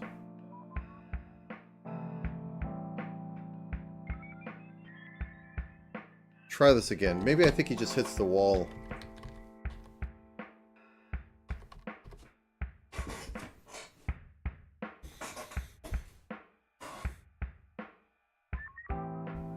Yeah, he's not firing.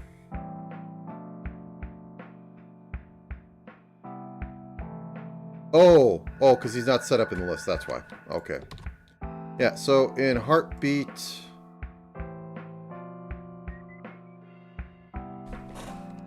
case entity crawler.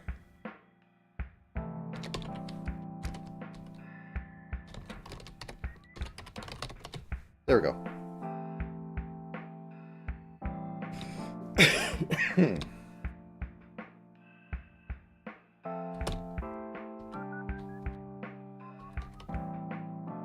Yeah, he's hitting the wall and he's going. I'm confused.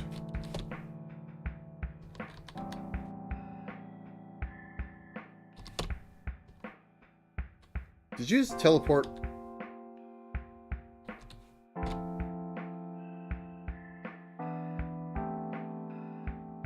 You're always going left. You should be randomly, or always going right.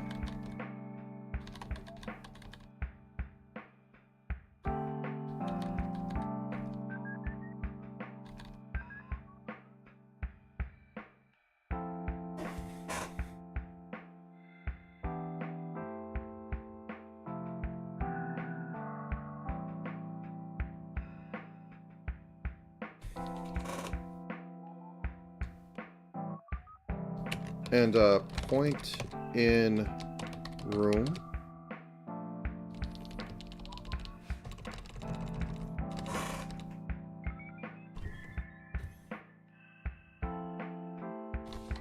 Point in room.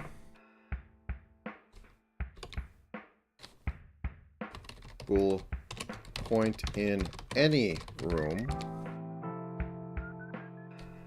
Int X, int Y. Which is just going to be this.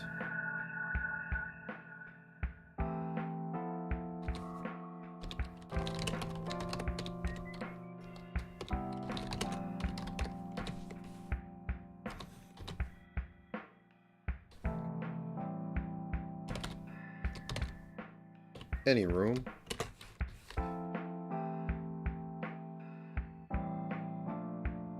Put it on a new line so I can put all the trash in here. Okay.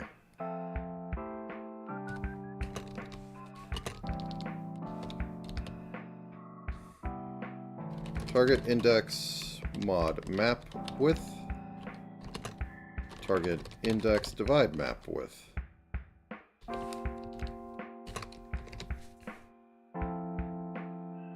And that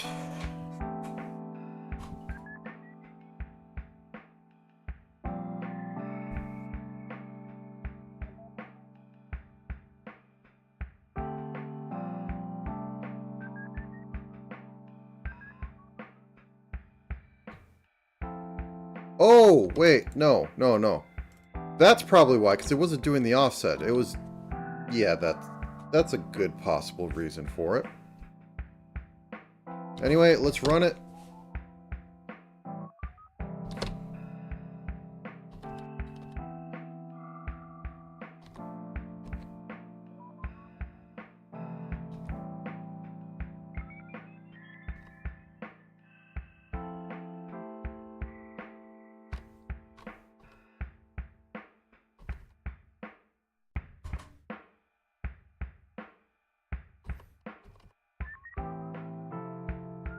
Strange.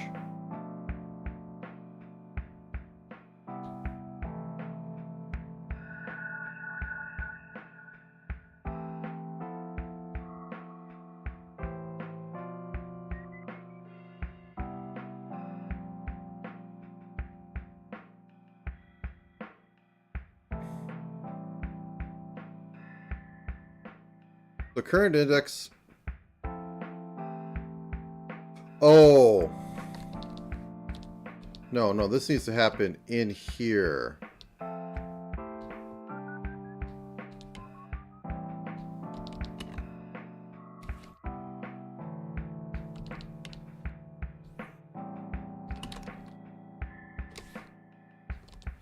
Because this has to go around in that. So we have that.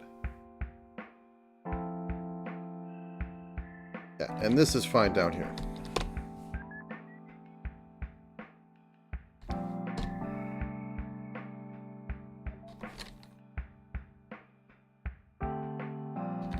You're not supposed to go back and forth.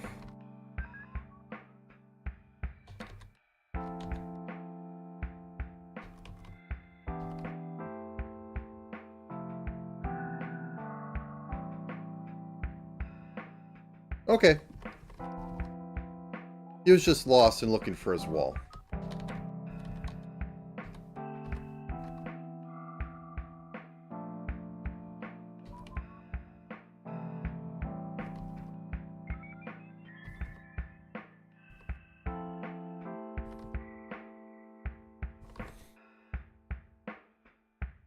And now this little guy will get special treatment.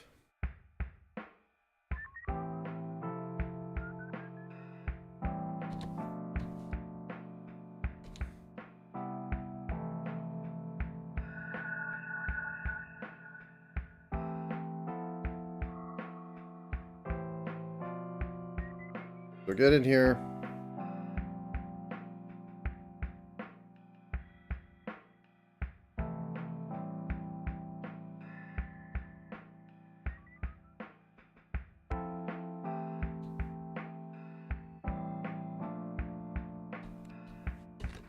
And entity list index dot type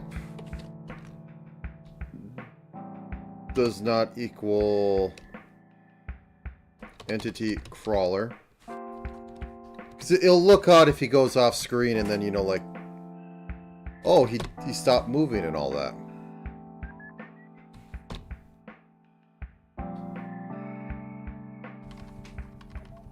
So he should come back. Yep, there he is.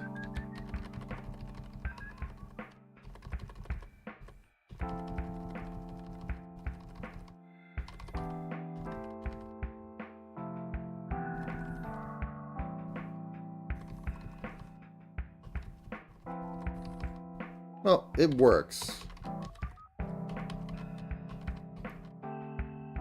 It doesn't need to be perfect. Okay, it is almost time for lunch. I have crawler put in there, which was probably going to be one of the heavier lifts of things.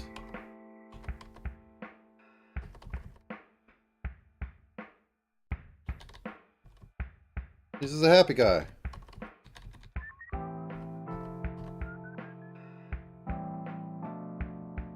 Until you're right next to him.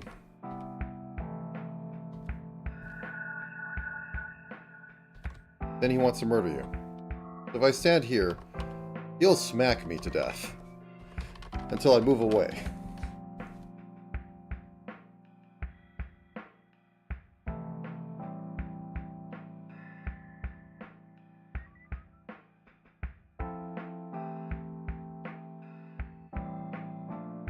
There has to be a better way to have the crawler AI go, but I think this will work. He has his little routine.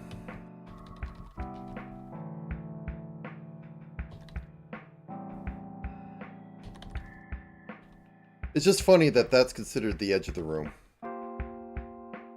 Because like it should be this, and since most of these are boxes, yeah. Anyways. Okay, we have that. What's the next on the list? Then I'll go out for lunch. Charger.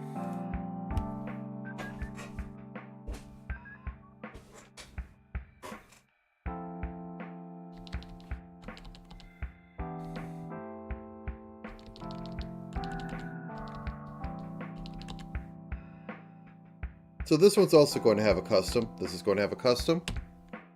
This is going to have a custom. This is just explosions. Most of this stuff will be custom, though I can probably combine random things in there. Anything that's rat AI is the basic AI. So this is, I think I did have this put as AI heavy day. We'll put this as yellow. Oh, I need to have shops in there. Oh, it is Wednesday. And I did kind of do room variants. Let's put this as a kind of yellow.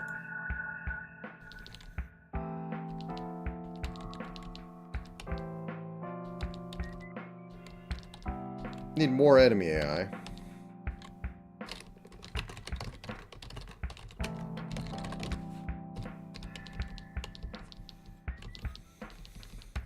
Yeah.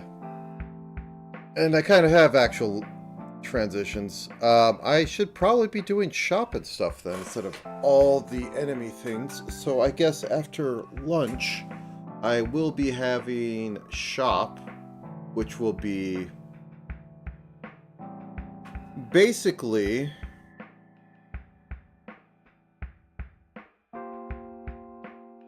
Yeah, it's going to be a screen you have left to right to say, like, I want this one. I want this one.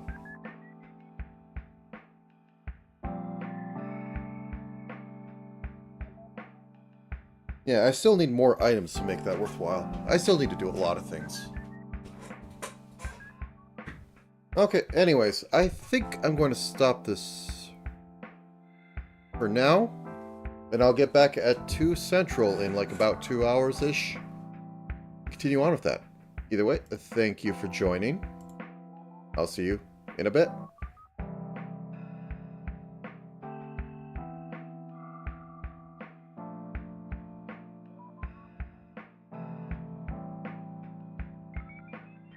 Where's that bubble?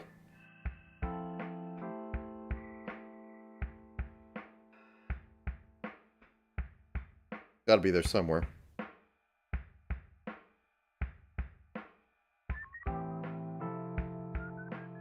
Oh, there it is.